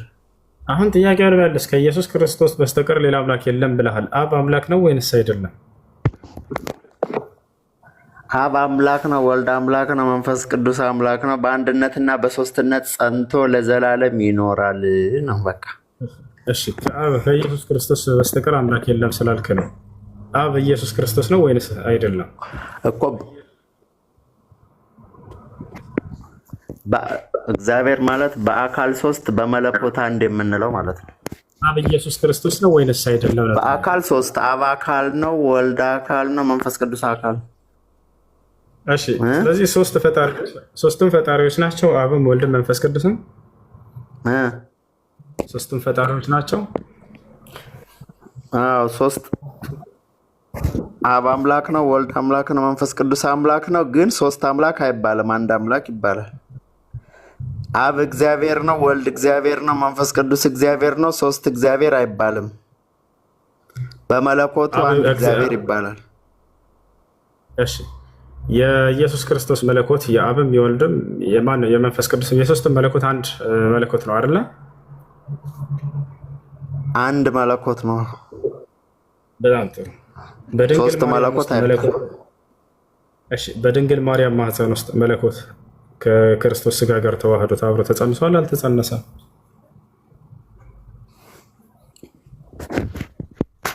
መለኮት ድንግል ማርያም ያን አንድ መለኮት ጸንሰዋለች ወይንስ አልጸነሰችም?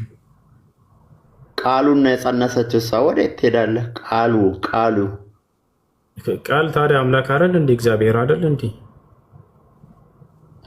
ሶስትነት የሚባለው እዚያ ላይ ሶስትነት የተጠየቀውን መልስ ዘለቀ። ወደ አራተኛ ቃል አምላክ ነው ወይስ አይደለም?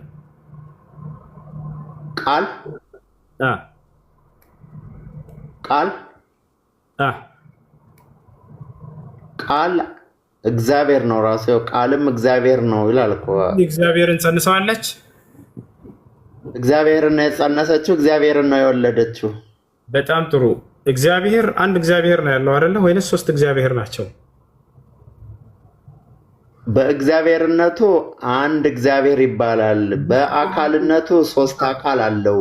አንድ እግዚአብሔር ነው ያለው። ያን አንድ እግዚአብሔር ጸንሰዋለች ማርያም አይደለ? አዎ፣ ማርያም የእግዚአብሔር እናት ናት። አዎ፣ በጣም ጥሩ። የአብ እናት ነች። እግዚአብሔር የሚለው የአብ መጠሪያ ስለሆነ ማለት ነው። የአብ እናት ነች አይደለችም እኮ በመለኮት የወልድ እናት የኢየሱስ እናት ማለት በስላሴ ስለማታምን ነው እኮ። ስለማትረዳ የሚለውን እሱን ኪስ አድርገው እና የምትጠየቀውን መልስ። የአብ እናት ነች ወይንስ አይደለችም ማርያም? የወልድ እናት ናት እያልኩ ነው። የአብ እናት ነች ወይንስ አይደለችም? የወልድ እናት አልኩ። በቃ አሁን በሶስትነት ስለማታምን እዚያ ያንን ኪስህ ላይ አስገባው።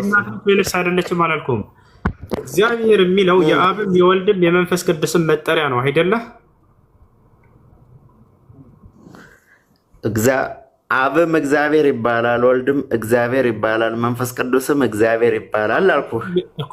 የአብም ወልድም መንፈስ ቅዱስም የሁላቸውም አንድ እግዚአብሔር የሚል መጠሪያ አላቸው አይደለ? አብ እግዚአብሔር ነው። ለአብ እኮ እግዚአብሔር ነው። ሶስት እግዚአብሔር አንለውም፣ አንድ እግዚአብሔር ነው ያለው። ያን አንድ እግዚአብሔር የአብን የወልድም የመንፈስ ቅዱስም እግዚአብሔርነት ያን አንድ እግዚአብሔር ማርያም ጸንሰዋለች ወይንስ አልጸነሰችውም? ጸንሰዋለች። ቃሉን ጸንሰዋለች ይላል። በጣም ጥሩ። ስለዚህ እግዚአብሔር አንድ እግዚአብሔር ነው ያለው። የእግዚአብሔር ተጸንሷል። እግዚአብሔር ደግሞ የአብን መጠሪያ ወደ አንድነቱ አትሩጥ። እግዚአብሔር አንድም ሶስትም ነው። እኔ ስለ መለኮት ነው እያወራሁኝ ያለሁት። አሁን ስለ መለኮት ነው። ያንን መለኮት እግዚአብሔር የሚባለውን መለኮት አንድ እግዚአብሔር ነው ያለው ብለሃል። ይህን አንድ እግዚአብሔር መለኮቱን ጸንሰዋለች ማርያም ወይንስ አልጸነሰችውም?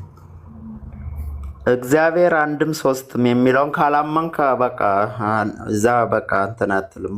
ስለዚህ አትመልስም ማለት ነው። እግዚአብሔር አንድም ሶስትም ያንን ካላመንኩኝ አትመልስም ማለት ነው። ከማርያም የተወለደው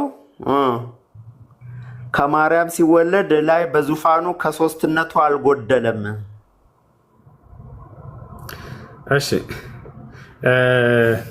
አብን ጸንሰዋለች አልጸነሰችውም? እግዚአብሔር ነውና አብ። አንተ አብን ጸነሰችው አላልኩም። አንድነትና ሶስትነት ለይተህ እወቅ። የተጸነሰው ወልድ ነው፣ ቃሉ ነው።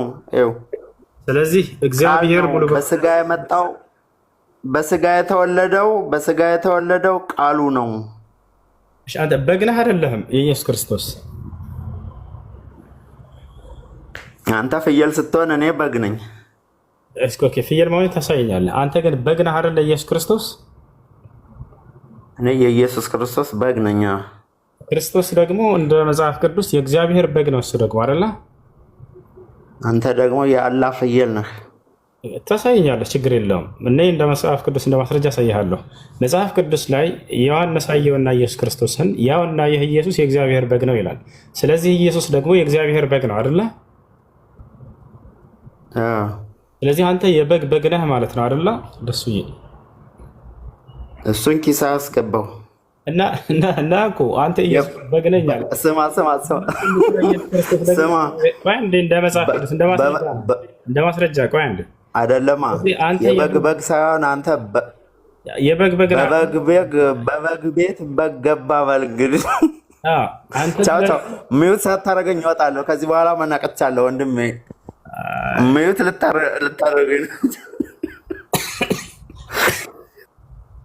ለምን እንደዚህ እንዳልኩ ታውቃላችሁ? እንደ መጽሐፉ ነው በነገራችን ላይ የበግ በግን ብለው የሚናገረውን ልክ ማስረጃ ስጠይቋቸው ጊዜ ለሚናገሩት ንግግር ማስረጃ ስለሌለ አንተ ስለማትረዳው ይሄ እኮ ስላሴ ነው፣ ይሄ እኮ አንድም ሶስትም ነው ይሏቸዋል። አንድ እግዚአብሔር አለ ካለ በኋላ ከዚያ ከአንዱ እግዚአብሔር ውጭ ሌላ እግዚአብሔር የለም ካለ በኋላ የአንድ እግዚአብሔር ተጸንሷል ወይ? ቦታቸዋል። የአብም የወልድም የመንፈስ ቅዱስም ማንነታቸው ነው እግዚአብሔር የሚለው። አዎ ተጸንሷል ካለ ስለዚህ የአብም የወልድም የመንፈስ ቅዱስም ማንነታቸው ያ መለኮታዊ ማንነታቸው ተጸንሷል ማለት ነው። ቦታቸዋል። አረ ይሄን መናገር አልፈለገም ልጁ። ይሄ መናገር ሳይፈልጉ ምን ይላችኋል? አንተ በስላሴ ስለማታመን አንተ መንፈስ ቅዱስ ገና አይገልጥልህም። ይሄን ብንነግራቸው እኮ አይገባችሁም። እናንተ እንዴት ገባችሁ? መረጃ ሳትይዞ አምናችሁ እምነት ያስኬዳል እንደዚህ። ለማንኛውም አሁን እህቶቻችን የሚያስተምሩበት ሰዓት ደርሷል። ዳዕዋ ያደርጉላችኋል። ስለምንድን ነበር አረስታችሁ? ሁላቸውም መጥተዋል። አስገባቸው። ሰላም አለይኩም።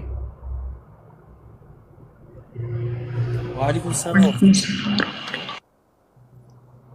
እሺ መርሐባ። አረስት ኖራችሁ በቃ አድሚኖች ካላችሁ አስገባቸው። አንድ አረስት ምን ነበር አረስታቸው? እንስማ እስኪ።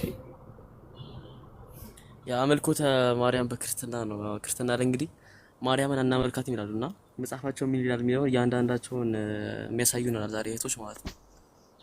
በጣም ወሳኝ የሆነ አርዕስት ነው። እንግዲህ እንደ አላህ ስብሐነሁ ወተዓላ በቁርአን ላይ ይሄን ነገር ይገልጸዋል። ማርያምን ሲያመልኳት እንደነበረ ነገ የትንሣኤ ቀን መሲሁ እንደሚጠይቅ ይናገራል። ትንሽ ከፈቀዳችሁልኝ አርዕስቱን ልቅደማችሁና ትንሽ ላንሳ ነኝ። ከዚያ በኋላ እናንተ ትቀጥላላችሁ። ሆነ አልኖርም። አላህ ስብሐነሁ ወተዓላ በሱረቱል ማኢዳ መጨረሻው ገጽ ላይ ምን ይላል? ወኢዝ ቃለ አላሁ ያ ዒሳ ብነ መርየም አአንተ ቁልተ ሊናስ ኢተኺዙኒ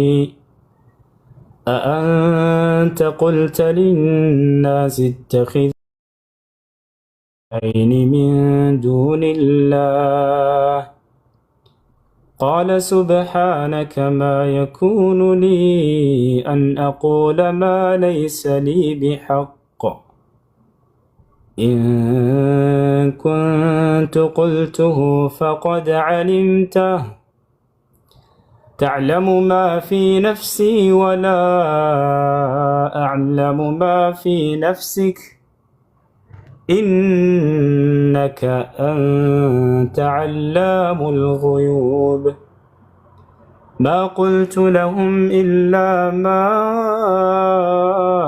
أمرتني به أن اعبدوا الله ربي وربكم وكنت عليهم شهيدا ما دمت فيهم فلما توفيتني كنت أنت الرقيب عليهم وأنت على كل شيء شهيد إن تعذبهم فإنهم عبادك وإن تغفر لهم فإنك أنت العزيز الحكيم. عندما كفتشا يوناتشو زبوتها لي نبي الله عيسى عليه السلام نجي فردوكن الله سبحانه وتعالى رسول أسنستو لكن له سيعمل كوت ينبرو تناكالوچن هلو أسنستو እንዲሁም እናቱን ሲያመልኳት የነበሩ አካሎችንም አስነስቶ መሲሁን የሚጠይቅበት የሆነ ቦታ ነው። እንደሚታወቀው ነቢያቶች የትንሣኤ ቀን ሁላቸውንም አላህ ያስነሳቸዋል፣ ይጠይቃቸዋል። የውመ የጅመዑ ላሁ ሩሱል ፈየቁሉ ማዛ ኡጅብቱም ቃሉ ላ ዒልመ ለና ኢነከ አንተ ዐላሙል ጉዩብ ይላል። አላህ መልእክተኞችን ሁሉ የሚሰበስብባቸው ጊዜ እያለ የትንሣኤን ቀን ያነሳዋል። ማዛ ኡጅብቱም ምን ተቀበሏችሁ ሰዎች ብሎ ይጠይቃቸዋል። ፈለነስአለነ አለዚነ ኡርሲለ ኢለይሂም ወለነስአለነ አልሙርሰሊን ይላል። እነዚያን መልእክተኛ የላኩላቸውን ህዝቦች ገና ጠይቃቸዋለሁኝ፣ መልእክተኞችንም እጠይቃቸዋለሁ ብሏል አላህ። ነቢያችን ሰለላሁ ዐለይሂ ወሰለም ይህን ሐዲስ ላይ አብራሩት እንዴት እንደሚሆን። አላህ የትንሣኤ ቀን እያንዳንዱን ነቢያት ያስነሳና የተላኩለትንም ህዝቦች እንዳለ እነዚያን ሁሉ ያስነሳቸዋል፣ ከፊት ለፊት ያቆማቸዋል። ገብታችኋል? ኑህ ዐለይሂ ሰላም ይጠራል አሉ ነቢ ሰለላሁ ዐለይሂ ወሰለም። ኑህ ሆይ አድርስ ብዬህ ነበር ለእነዚህ ለህዝቦች ይለዋል። እዛው ህዝቦቹ ከፊት ቆመዋል። አድርሰሃል አድርስ ያልኩህን ይለዋል። አዎ ጌታዬ አድርሻለሁኝ አድርስ ያልከኝን ይላል። አላህ ይጠይቃቸዋል የኑህን ህዝቦች፣ ኑህ መጥቶላችሁ ነበር አድርሷችኋል መልእክቴን ይላቸዋል። ማጃአና ሚን በሽር ወላ ነዚር። ይሸመጥጣሉ ከሃዲያኖች። እዚህ ምድር ላይ እንደካዱት ኑህን እዚያም ይክዱታል። አረ በፍጹም አልመጣልንም፣ አንድም ነብይና አስጠንቃቂ አልመጣልንም ነበር፣ ውሸቱን ነው ብለው ይመሰክራሉ፣ ይናገራሉ። በዚህ ጊዜ ነቢያቶች ይካዳሉ። አላህ ስብሓነሁ ወተዓላ ኑሕን ምን ይለዋል? ኑሕ ሆይ ያው ህዝቦች አላደረሰንም እያሉ ነው፣ ማስረጃ አምጣ ይለዋል። መስካሪ አምጣ ሲለው ጊዜ መስካሪ አለኝ ይላል ኑሕ ዓለይሂ ሰላም። ማን ነው መስካሪ ይለዋል አላህ ስብሓነሁ ወተዓላ። ሙሐመዱን ወኡመቱሁ ይላል። ሙሐመድና የእርሱ ትውልዶች ናቸው ይላል። የነቢያት መስካሪዎች ነን እኛ። ዛሬ በምድር ላይ የነቢያቶችን መንገድ እንደምንመሰክር ሁሉ የትንሣኤም ቀን የነቢያት መስካሪ ተደርጋ ተመርጣለች ይህች ትውልድ። አላህ በቁርአን ላይ ምን ይላል? ወከዛሊከ ጀዐልናኩም ኡመተን ወሰጠን ሊተኩኑ ሹሃዳአ ዐለ ናስ፣ በሰዎች ላይ መስካሪ እንድትሆኑ መረጥኳቸው እያለ አላህ ሱብሓነሁ ወተዓላ ይናገራል። የዛኔ እኔና ኡመቶቼም እንሄዳለን አሉ ነቢ ሰለላሁ ዐለይሂ ወሰለም ለመመስከር። ከዚህ አላህ ሱብሓነሁ ወተዓላ ይጠይቃቸዋል ነቢ ሰለላሁ ዐለይሂ ወሰለም እና ትውልዶቻቸው። ኑህ ወደ ህዝቦቹ በእውነት እንዳው ተልኮ ሂዶ ነበር ይሏቸዋል። አዎ ጌታችን አላህ ሆይ ሂዷል። መልእክቴንም አድርሶላቸዋል። አዎ አድርሶላቸዋል። ማስረጃችሁ ምንድነው ይባላሉ። ምክንያቱም አንተ ባወረድክልን ቃል ላይ እንዲህ ብለሃልና ወለቀድ አርሰልና ኑሐን ኢላ ቀውሚሂ ፈቃለ ያ ቀውሚ ዕቡዱ ላህ ማ ለኩም ሚን ኢላሂን ገይሩህ አፈላ ተተቁን። አንተ በቃልህ ላይ እንዲህ ብለሃልና ይላሉ። በእርግጥም ኑሕን ወደ ህዝቦቹ መልእክተኛ አድርጌ ልኬዋለሁኝ። ህዝቦቹንም አላቸው ህዝቦቼ ሆይ አላህን በብቸኝነት ተገዙ፣ ከእርሱ በስተቀር ሌላ ማንም አምላክ የላችሁምና ብሎ አስተማራቸው። ከዚያ በኋላ ፈዩእኸዙ ቢህም ያዕኒ ፈዩጥረሑነ ኢለናር፣ እነዚህ ከሃዲያኖች ይያዙና ወደ ጀሃነም ይወረወራሉ። ልክ በዚሁ መሰረት እያንዳንዱ ነቢይ ስለ ህዝቡ ይጠይቃል፣ አድርሰሃል ወይ? ልክ እንደ ኑሕ። ዒሳ ላይ ሲደርስ ግን ጥያቄው ይለያል። ምክንያቱም እርሱ ከነቢያቶች ሁሉ በብቸኝነት የተመለከው ነቢይ ነው አምላክ ተደርጎ በተከታዮች። ስለዚህ እርሱ የሚጠየቀው እንዴት ነው ከተባለ አላህ በሱረቱል ማኢዳ መጨረሻ ላይ ያስቀመጠው እርሱንና እናቱን ሲያመልኩ የነበሩ ሰዎች አሉ። ምን ይላል አላህ ስብሓነሁ ወተዓላ ዒሳን? ወኢዝ ቃለ አላህ ያ ዒሳ ብን መርየም፣ አንተ የማርያም ልጅ ዒሳ ሆይ ይለዋል። እርሱና ሲያመልኩት የነበሩ ህዝቦች ሁሉ ከፊት ለፊት ይቆማሉ። አአንተ ቁልተ ሊናስ ኢተኺዙኒ ወኡሚየ ኢላሀይን ሚን ዱኒላህ፣ ለመሆኑ አንተንና እናትህን ከእኔ ከአላህ ውጭ አማልክት አድርገው እንዲይዟችሁ ሰብክሃልን ይለዋል፣ አስተምርሃልን ይለዋል። ዒሳ ምን ይላል? አይ አላስተማርኩም ብሎ አይደለም የሚጀምረው፣ ያንን ይቀጥላል ይላል። ነገር ግን መጀመሪያ የአላህ ስብሓነሁ ወተዓላን ክብር ይጠብቃል። ስለ አላህ ስብሓነሁ ወተዓላ ይናገራል። ቃለ ሱብሓነክ ይላል፣ ጌታዬ አላህ ሆይ ጥራት ይገባህ ለአንተ አጋር ከመኖር ጥራት ይገባህ ብሎ ይጀምራል። ማ የኩኑ ሊ አን አቁለ ማ ለይሰ ሊ ቢሐቅ ይላል። ቀጥሎ ለእኔ የማይገባኝን ነገር አምልኮት ማለት ነው። ለእኔ የማይገባኝን ነገር ለሞግት አይቻለኝም አላልኩም በፍጹም ይሄን ይላል። እኔ አምላካችሁ ነኝ አምልኩኝ አላልኩም፣ ወይም እንዲያመልኩኝ እኔንና እናቴን እንዲያመልኳትም እንዲሁ በፍጹም አልሰበኩም እኔ ይላቸዋል። ኢን ኩንቱ ቁልቱሁ ፈቀድ ዐሊምተህ ይላል። እኔ ብዬው ከሆነ በእርግጥም አውቀኸዋል ይላል። ተዕለሙ ማ ፊ ነፍሲ ወላ አዕለሙ ማ ፊ ነፍሲክ፣ በእኔ ውስጥ ያለውን ሁሉ ታውቃለህ፣ በአንተ ውስጥ ያለውን ግን እኔ ላውቅ አይቻለኝም ይላል። ኢነከ አንተ ዓላሙል ጉዩብ፣ አንተ የሩቅንና ደብቅ ነገራቶችን ሁሉ አዋቂ ነህና ይላል። ከዚያ በህዝቦቹ ላይ ይመሰክራል። ምን ይላል?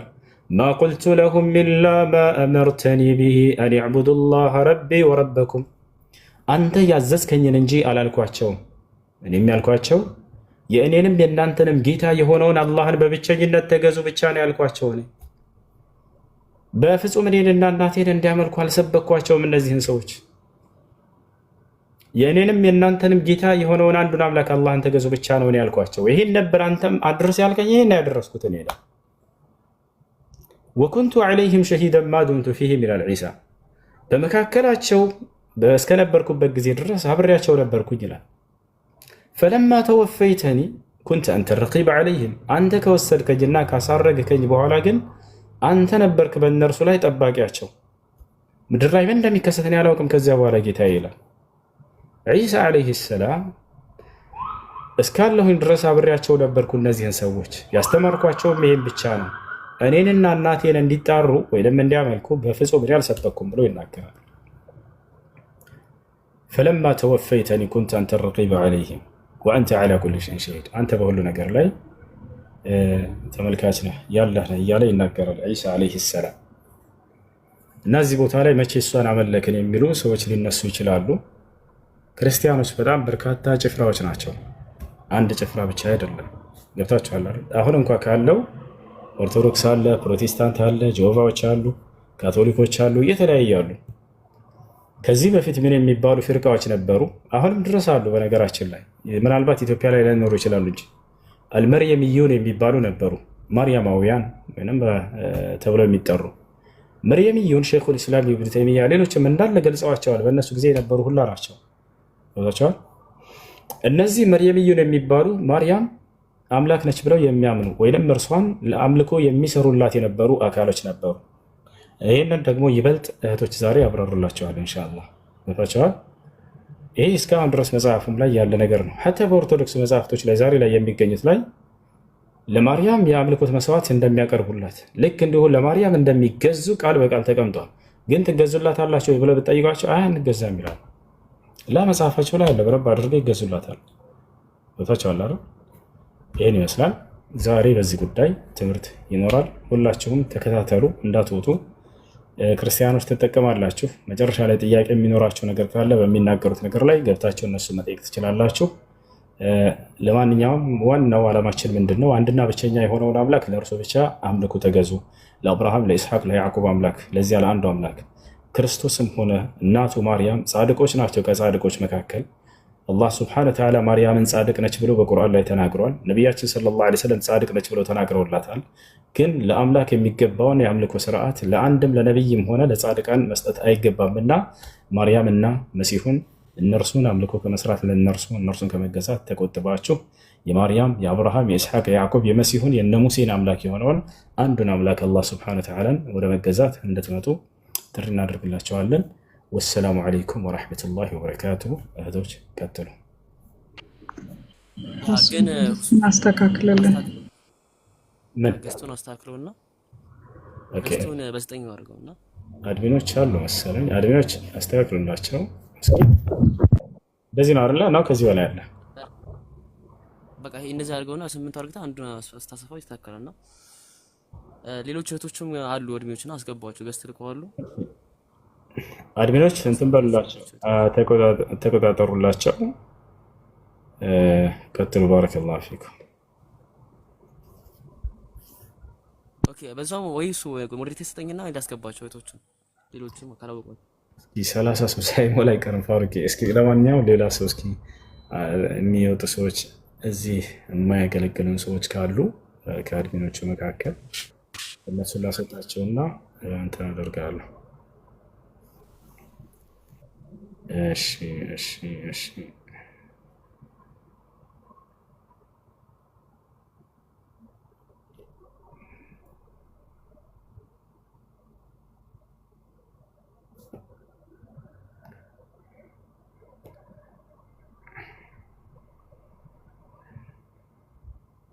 ፋሩቅ ሰላም አለይኩም።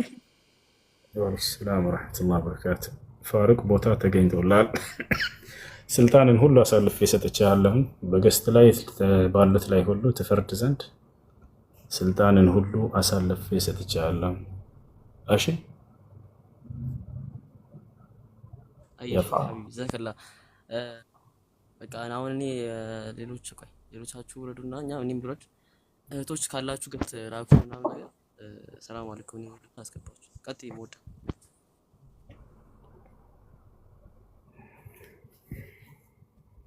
ኢንሻአላህ እሺ እህቶች ካላችሁ ግቡ እስኪ ዛሬ ኢንሻአላህ ማርያም በኦርቶዶክስ እምነት ውስጥ በክርስቲያና እምነት ውስጥ ምን አይነት ቦታ እንዳላት የምንመለከት ይሆናል ማለት ነው ኢንሻአላህ ማርያም ትመለካለች ወይ ማርያም ምን ያክል ስልጣን ይሰጧታል ምናምን የሚለውን እንዳስሰዋለን ማለት ኢንሻአላህ በነገራችን ላይ ማለት ነው ሐቂቃ በቃ አሁን ስትሰሙት የሚመስላችሁ ምናልባት እንደው አራተኛ አድርገው ፎርሙላቸውን ለማበላሸት አይሆንም እንጂ ከዛው ውጭ ሁሉንም ነገር እንደተሰጣት እያንዳንዱ ነገር ያምልኮ ተግባራት ሁሉ እንደሚደረግላት በጣም ትልልቅ ስልጣኖች እንደሚሰጣት የመሳሰሉ ነገራቶችን እንመለከታለን ኢንሻአላህ እንደው እንዳልኳችሁ ፎርሙላውን ለማበላሸት ምናልባት 3 ምናምን የሚሉት ነገር ለማበላሸት አንድ ላይ አላካተቷትም እንጂ በሌላ ነገር በሁሉም ነገር ማለት ነው በቃ የሚሰጧት ነገር ለሷ የሚናገሩት ንግግር በሙሉ እንደው እኔ አላቅም ብቻ በስተክል አቡልድ መንፈስ ቅዱስ ላይ አላገኙትም ማለት ይቻላል በዚህ ልክ ማለት ነው እና እነዛ ነገራቶች ኢንሻአላህ በተወሰነ መልኩ እያገየናቸው ምናምን እንቆያለን ሼር አድርጉ በደንብ ኢንሻአላህ በዚህ ብቻ ሰው አንጀምርም ኢንሻአላህ ተባድርጉ ምናምን ነገር እህቶች ካላችሁ እስኪ ሰላም ተበሉና ተምንበል ሰላም አለይኩም ወራህመቱላሂ ወበረካቱ ሞዴሬተሮች ሳቢናና እኔ በትልቁ አድርጉን አፉ በሉ ሳቢናን በትልቁ አድርጉልኝ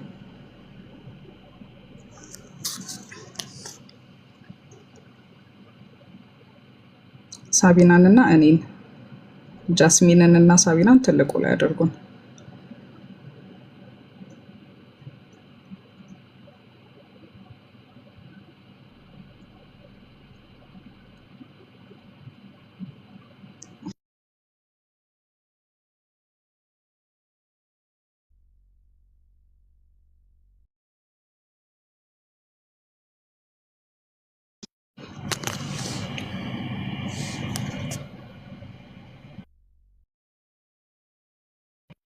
السلام عليكم ورحمة الله تعالى وبركاته ፕሮግራማችንን እንጀምር ዛሬ ኢንሻአላህ ሰፋ ያሉ ርዕሶችን የምናይ ይሆናል ርዕሳችንን ያው ቀደም እንደተናገርነው ማርያም ወይም ደግሞ መርየም አለይሂ ሰላም ምን አይነት ቦታ አላት በእስልምና ምን አይነት ቦታ አላት በካቶሊክ እንዲሁም ደግሞ በተለያዩ ሃይማኖቶች ላይ ምን አይነት ቦታ ነው ያላት የሚለውን የምንመለከት ይሆናል ማለት ነው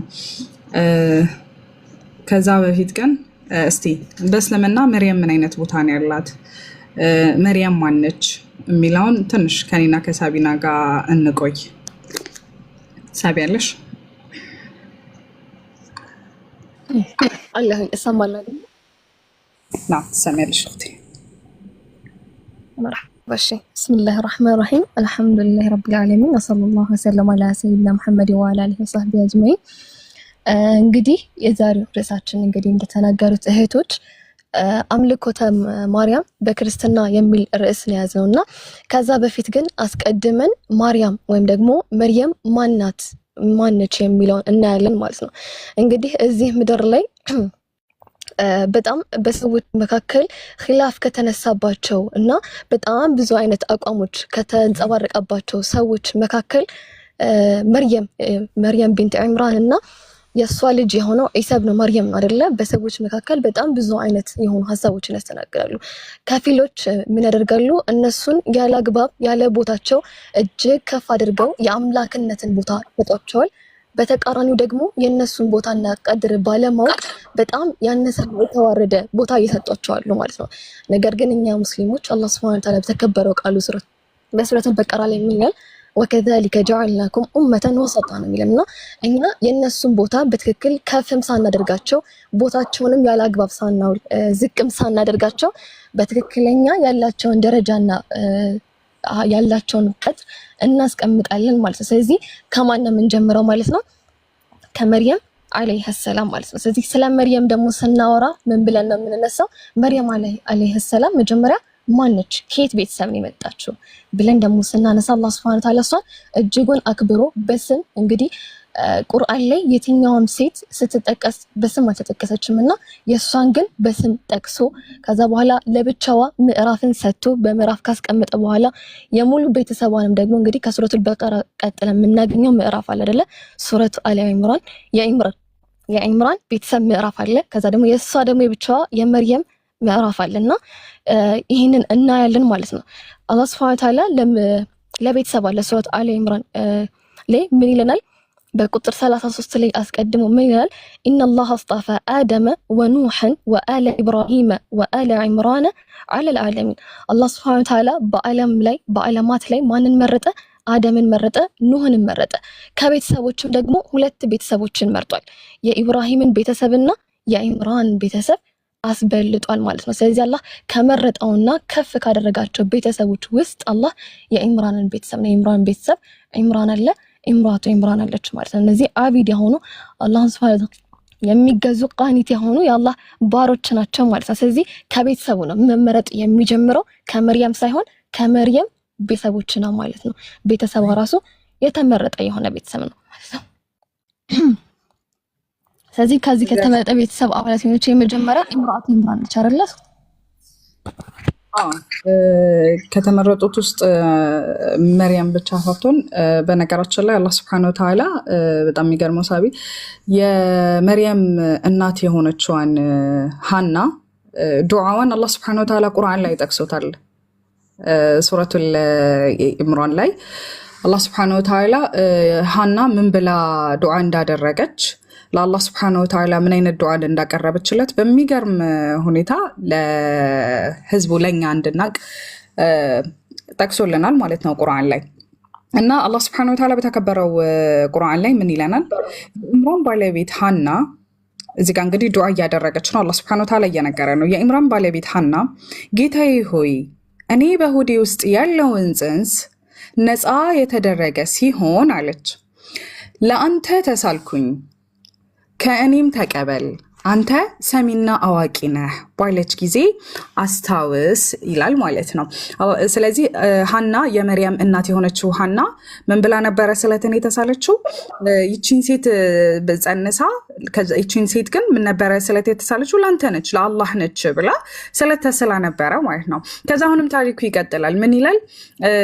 አላህ Subhanahu Wa Ta'ala እንዲህ ያለ ይተርክልናል። በወለደቻትም ጊዜ ጌታዬ ሆይ አለች ቃለት ረቢ ጌታዬ ሆይ እኔ ሴት ሆና ወለድኳት አለች። እኔ ሴት ሆና ወለድኳት ብላ ስትል ምን ነበረ መተረክ የፈለገችው? እዚህ ጋር ሳይ ወንድ ነበር ኤክስፔክት አድርጋ የነበረችው። ምክንያቱም ላይክ እሷ ለአላህ ስትሳል ወንድ ነበረ ጠብቃ የነበረችው ኤክስፔክት አድርጋ የነበረችው እና ሰው ንግግሯ ራሱ ሱብሃንአላህ በጣም ደስ የሚል ነው።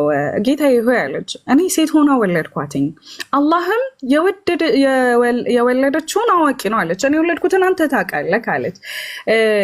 ወንድም እንደ ሴት አይደለም፣ ላይክ ወንድ ልጅ እንደ ሴት አይደለችም። ለከባባድም ስራ ለመስራት ምንም ለማን ማለት ነው። እኔ አለች መርየም ብዬ ስም አወጣሁላት ወኢኒ ሰመይቱሃ መርየም ብዬ ስም አወጣሁላትኝ እኔም እሷንም ዝርያዋንም ከተረገመው ሰይጣን በአንተ እጠብቃቸዋለሁም አለች። ወዑዙ ሚነል ሸይጣን ረጂም። ስለዚህ እዚህ ጋር በነገራችን ላይ ታቢ መርየም አለይሂ ሰላም በተወለደችበት ጊዜ አባቷ በህይወት አልነበረም እና ለዛ ምንድን ያለችው ወይኒ ሰመይቱሃ መርየም እኔ መርየም ብዬ ስም አወጣሁላትኝ ብላለች። እና ሱብሃንአላህ አላህ Subhanahu Wa Ta'ala ምን አይነት አቀባበል እንዳደረገላት ራሱ አስከትሎ በቁጥር 37 ላይ ደግሞ ማለት ነው ይሄንን ዱዓዋን ካሰፈረልን በኋላ አላህ Subhanahu Wa Ta'ala ምን ይላል? ፈተቀበለሃ ረቡሃ ቢቀቡል ሐሰን ይላል። ይሄንን ዱዓውን ካሰፈረልን በኋላ ይሄንን ዱዓ ደግሞ መልካም በሆነ አቀባበል አላህ ተቀብሏታል ማለት ነው። ይሄንንም ደግሞ ለማሳየት ሐዲስ ላይ ሰሂህ ሙስሊም ላይ በተዘገበልን ሐዲስ ያደረገችውን ዱዓ አይታችሁ ከሆነ ወኢኒ ኡዒዙሃ ቢከ ወዙርየተሃ ሚነ ሸይጣን ረጂም ነው። እሷንም ዝርያዋንም ከሸይጣን እንዲጠበቅላት ነው ዱዓ ያደረገችውና ሐዲስ ላይ ደግሞ ይሄንን ራሱን እናገኛለን። የአላህ መልእክተኛ በሐዲሳቸው ላይ ምን ይላል? ማ ሚን መውሉድን ይውለዱ ኢላ ነኸሰሁ ሸይጣን ማንኛውም የሆነ ህፃን ልጅ እዚህ ምድር ላይ ሲወለድ ሆድ ውስጥም ሆኖ ሲወለድ እያለቀሰ ነው የሚወለደው እያለቀሰ የሚወለድ ነገር ግን ይሄ ነገር ኤክሰፕሽናል የሆኑ ሁለት ሰዎች ብቻ ናቸው ያሉት እነሱም እነማን ናቸው መርየምና የመርየም ልጅ የሆነው ኢሳ ማለት ነው እዛም ጋር ሐዲሱ ለተያይዞ አቡ ሁረይራ ይላል ወኢኒ ኡኢዙሃ ቢከ ሚለውን አያ አስከትሎ ያወራልናል ማለት ነውና የኢምራን ሚስት የሆነችው ይች ኢምራቱ ኢምራን ያደረገችውን ዱዓ አላህ Subhanahu Wa Ta'ala ተቀብሏት ከዛ በኋላ ደግሞ ይሄንንም ደግሞ فتقبلها ربها بقبول حسن ብሎ ከነገረን በኋላ ይሄንም ዱዓ ደግሞ ተቀባይነት እንዳገኘ ሐዲስ ላይ ማግኘት እንችላለን ማለት ነው በጣም የሚገርመው ስብሐን የጠራህ ጌታ ነህ እዚህ ጋር አንድ ደስ የሚለኝ አንቀጽ አለና አላህ Subhanahu Wa Ta'ala ለነብዩ ሰለላሁ ዐለይሂ ወሰለም ምን ብሎ ይነግራቸዋል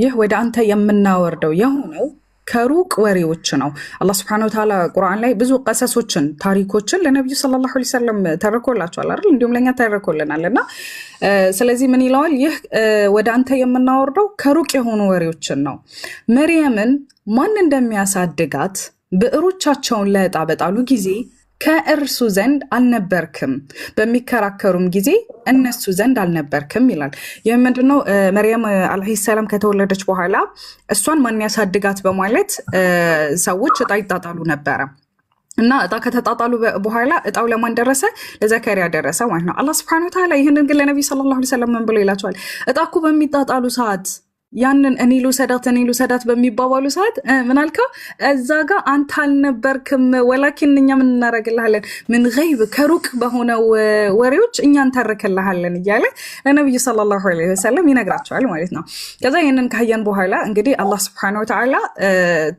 ማን ያሳደጋታል ዘከሪያ ይቺ ሴት ዘከሪያ ካሳደጋት በኋላ ምን ይላል ጌታዋም አለ فتقبل ربها አለ ጌታዋም ተቀበላት በደህና አቀባበል ተቀበላት አለ በመልካም ማስተዳደግ አፈፋት ዘከሪያም አሳደጋት ዘከሪያ በእርሷ ላይ በመህራብ በገባ ቁጥር እርሷ ዘንድ ሲሳይ ያገኝ ነበር መርየም ሆይ አላት ምንድነው ዘከሪያ አለይሂ ሰላም የአላህ ሰላምታና እዝነት በሱ ላይ ወረደበት ልክ ወደ መርየም በሚገባበት ጊዜ እንግዲህ መርየም ጥብቅ ሴት ናት ከዘከሪያ በስተቀር ማንንም አልነበረም ወደሷ እየገባ ምግብ የሚሰጣት ልክ ዘከሪያ አለይሂ ሰላም ወደሷ በገባ ቁጥር ምን ነበር ያገኘ ነበረው የበጋው ምግብ በክረምት የክረምቱ ምግብ ደግሞ በበጋ ያገኘ ነበር እና በጣም ይገረማል ከዛ በኋላ ግን ዘከሪያ ጠየቃት ምን አላት መርየም ሆይ አላት ይህ ላንቺ ከየት ነው አላትም እርሱም ከአላህ ዘንድ ነው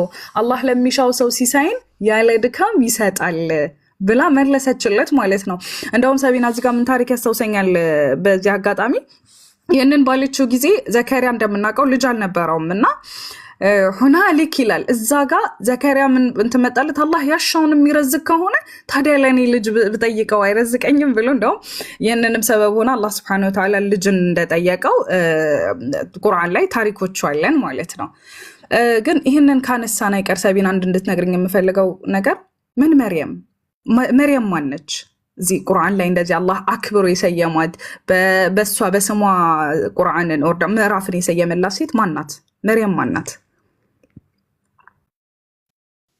مرحبا شي እዛው የቁርአን ላይ ሱረት አሊ ኢምራን ላይ ምን ይላል وإذ قالت الملائكة يا مريم إن الله اصطفاك وطهرك واصطفاك على نساء العالمين ملائكتم ወደ መርየም መተው ምን ይሏታል መርየም ሆይ አላህ በእርግጥ መርጦሻል እንዲሁም አንጽቶሻል በአለማት ሴቶች ላይ መረጠሽ ብለው ይነግሯታል ማለት ነው አስከትለው ምን ይላሉ ያ መርየም ሆይ ለጌታሽ ታዘዢ ስገጂ ከአጎንባሾቹም ጋር አጎንብሺ እነሆ አንቺ በጣም ለትልቅ ተአምርና እዚህ ምድር ላይ ከሚታዩ ተአምራቶች ውስጥ በጣም ከፍ ያሉትን ለዚህ የምትዘጋጂ ሴት ነሽና ለዚህ ተዘጋጂ ብሎ ይነግራታል ማለት ነው እንዲሁም ደግሞ ሱረቱ ተሕሪም ላይ አላህ Subhanahu Wa Ta'ala ምን ይላል وضرب الله مثلا للذين آمنوا ብሎ ያስቀምጣታል ማለት ነው ለነዚያ ላመኑ ሰዎች ምሳሌ አድርጎ ያቀረባቸው ሁለት ሴቶች አሉ የፊርዓውን ባለቤት የሆነችን አሲያንና መርየምን ያስቀምጣታል ማለት ነው መርየምን በስሟ ጠቅሶ የኢምራን ልጅ የሆነችው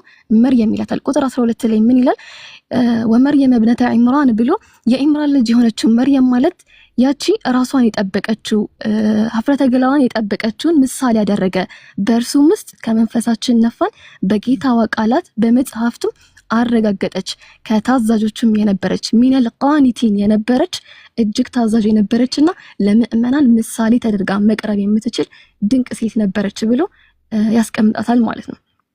እዚህ ጋር ግን ሳቢና በጣም በሚገርም ሁኔታ አላህ Subhanahu Wa Ta'ala ይሄ እምራአቱል ፊርዓውን እያለ የፊርዓውን ሚስት እያለ ሁሉንም እምራ እያለ ይከለክ ሚስት እያለ ነው የጠቀሰው አይደል? መርያም አለይሂ ሰላምን ግን እቺን የተከበረችን እንስት በስሟ ነው መርያም ብሎ የጠራትና ወላሂ ምን እንትን ይለኛል የዚህች ሴት እንግዲህ የተመረጠችበት ምንድነው ብለን ስናይ ያቺ ብልቷን የጠበቀችዋ ሴት ምሳሌ ያደረግናት ይላል። ሱብሃን የጠራህ ጌታ ነክ ላይክ ይሄ ምሳሌነት የሷ ምሳሌነት ኢቭን አሁን ለኛ ራሱ ተምሳሌት ናት፣ ምሳሌ ናት። አሁን በዚህ ዘመን በተለይ ይሄ ዘመኑ በከፋበት ሞመንት ላይ ላለነው ሴቶች በጣም ትልቅ ምሳሌ ናት። አላህ Subhanahu Wa Ta'ala ይቺን ቁጥብ ሴት መረጣት። ይቺን ቁጥብ ሴት ከመመረጥም አልፎ በስሟ ምዕራፍን ሰየመ፣ በስሟ ጠራት፣ መርየም እያለ አክብሮ ጠራት። ሱብሃን የጠራህ ጌታ ነክ። ስለዚህ ይህንን መርየም ብቻ ራስ አይደለም የኢምራን ልጅ የሆነችው መርየም ነው። እንግዲህ ቤተሰቧም በጣም የተመረጠ ቤተሰብ ነውና የአባቷን ጠቅሶ ነው ለሚለው ማለት ነው። የኢምራን ቤተሰብ እያለ ሱብሃን ያው ማለት ከወላጅ አይደለ ይወጣል የሚባለው ልጅ ወላጅ እንትን እንዳለው ነው። ስለዚህ አላህ Subhanahu Wa Ta'ala ለምን እንደመረጣት ካየን ስለዚህ ይቺ መርየም በስሟ የተጠቀሰላትን መርየም ማን እንደሆነች ስናነሳ አላህ Subhanahu Wa Ta'ala በተከበረው የቁርአኑ ላይ ሱረቱል መርየም ላይ ምን ብሎ ይለናል? በመጽሐፉም ውስጥ መርየምን ከነቤተሰቧ ወደ ምስራቅ ስፍራ በተለየችበት ጊዜ የሆነውን አስታውስ፣ በተለየችበት ጊዜ የሆነውን ታሪኳን አውሳ አለ። ከእርሱም መጋረጃን አደረገች፣ መንፈሳችንንም ጅብሪል ወደ እርሷ ላከን፣ ለእርሷም ትክክለኛ ሰው ሆኖ ተመሰለላት። ጅብሪል አለይሂ ሰላም ልክ ወደ መርየም በሚገባበት ጊዜ ሰው ሆኖ ነበር የተመሰለላት። ከዛ በኋላስ መርየም ይቺ ጥብቅ ሴት ናት፣ ወንድ ነክቷት አታውቅም፣ ወንድ አይታ አታውቅም። ምን አለች? ፈቃለት ኢኒ አዑዙ ቢርረሕማን ሚነክ፣ እኔ ከአንተ በአርረሕማን እጠበቃለሁ አለችው። ጌታህን ፈሪ እንደሆንክ አትቅረበኝ ብላ አለችው ማለት ነው። ከዛ ምን ብላ መለሰችለት? ማነው ምን አላት ጅብሪል? እኔ ላንቺ ንጹህ የሆነ ልጅ ከጌታ ዘንድ ላበስርሽና ልሰጥሽ የመጣው መልእክተኛ ነኝ አላት። ከዛ ማስከተል ምን አለች? ቃለት እና የኩኑ ሊጉላም፣ ይህ እንዴት ሊሆን ይችላል? በጋብቻ ሰው ያልነካኝ ሆኜ እንዲሁም ደግሞ አመንዝራም ሳልሆን ለኔ እንዴት ልጅ ሊኖረኝ ይችላል? ይሄ ፍጹም የማይሆን ነገር ነው የሚል ምላሽ ሰጠችው ማለት ነው። ከዛ በኋላ ምን አላት ጅብሪል አለይሂ ሰላም? ከዛሊኪ ቃለ ረብሁ አለየን፣ እንግዲህ ነገሩ እንደዚህ ነው፣ ጌታሽ በእርሱ ላይ ቻይ ነው። ይሄ ደግሞ ለሱ በጣም ቀላል ነው፣ ለሰዎችም ተአምር ከእኛም ዘንድ ችሮታ ልናደርገው ይህንን ሰራን። ወካነ አምራን መቅድያ፣ እንግዲህ የተፈረደ የተወሰነ ቀለሙ የደረቀ ነው ብሎ ይመልስላታል ማለት ነው። ሱብሃን የጠራህ ጌታ ነክ። ስለዚህ ይህ ከተፈጠረ በኋላ ጅብሪል አለይሂ ሰላም ይህንን ከነገራት በኋላ መርየም አረገዘች። ካረገዘች በእርሱም በሆዷ ይዛው ወደ ሩቅ ስፍራ ገለላለች። ምጡም ወደ ዘንባባ ግንድ አስጠጋት። ከዛ እዚህ ጋር ግን ላይክ ሁላችንም ሱብሃንአላህ እናትነትን ሰዎች ታውቁታላችሁ። ይሄ ምጥ ማለት በጣም ከባዱ ነገር ነው አይደለ? ይሄ ምጥ በበዛበት ጊዜ ቃለት ያ ለይተኒ ወምኞቴ፣ ምን ነው ከዚህ በፊት ሞቼ ተረስቼ የቀረው በሆንኩኝ ብላ መርየም አለች ማለት ነው። ከዛ በኋላ ግን አላህ Subhanahu Wa Ta'ala አጽናኝ የሆነ ጌታ ነው፣ ሁሌም የማይተወን ጌታ ነው እና ምን አላትኝ? ከበታቿም እንዲህ ሲል ጠራት፣ አትዘኒ ላ ተሕዘኒ፣ አላህ ላ ተሕዘኒ፣ ጌታሽ ከበታችሽ ትንሽን ወንዝ በእርግጥም አድርጎልሻል አላት፣ አድርጓል። ከዛ ዘንባባይቱንም ግንድም ወደ አንቺ ወዝውዥው በአንቺ ላይን የበሰለ ተምር እሸትን ታራግፈልሻለች አላት ማለት ነው። መርያም በዛ በተጨነቀችበት ጊዜ በቃ ምን ነበረ ሞቼ ተረስቼ በነበረ ባለችበት ጊዜ አላህ Subhanahu Wa Ta'ala ምን አላት? አትዘኝ ላ ተሕዘኒ እንዳታዝኝ፣ የዘንባባውንም ግንድ ነቅንቂ፣ የተምርንም ዛፍ ተመገቢ፣ የበለስንም ተምር እሸትን ታራግፈልሻለች እና ከእሷም ተመገቢ ብሎ አላት ማለት ነው።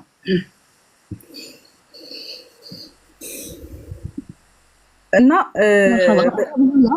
እዛ በኋላ ደግሞ ምን ከበላች ከጣች በኋላ እንግዲህ አላህ አትዘኝ ብሎ ካጽናናት በኋላ እንግዲህ ወደ ህዝቦቿ ተመለሰች፣ ወደ መኖሪያው ማለት ነው።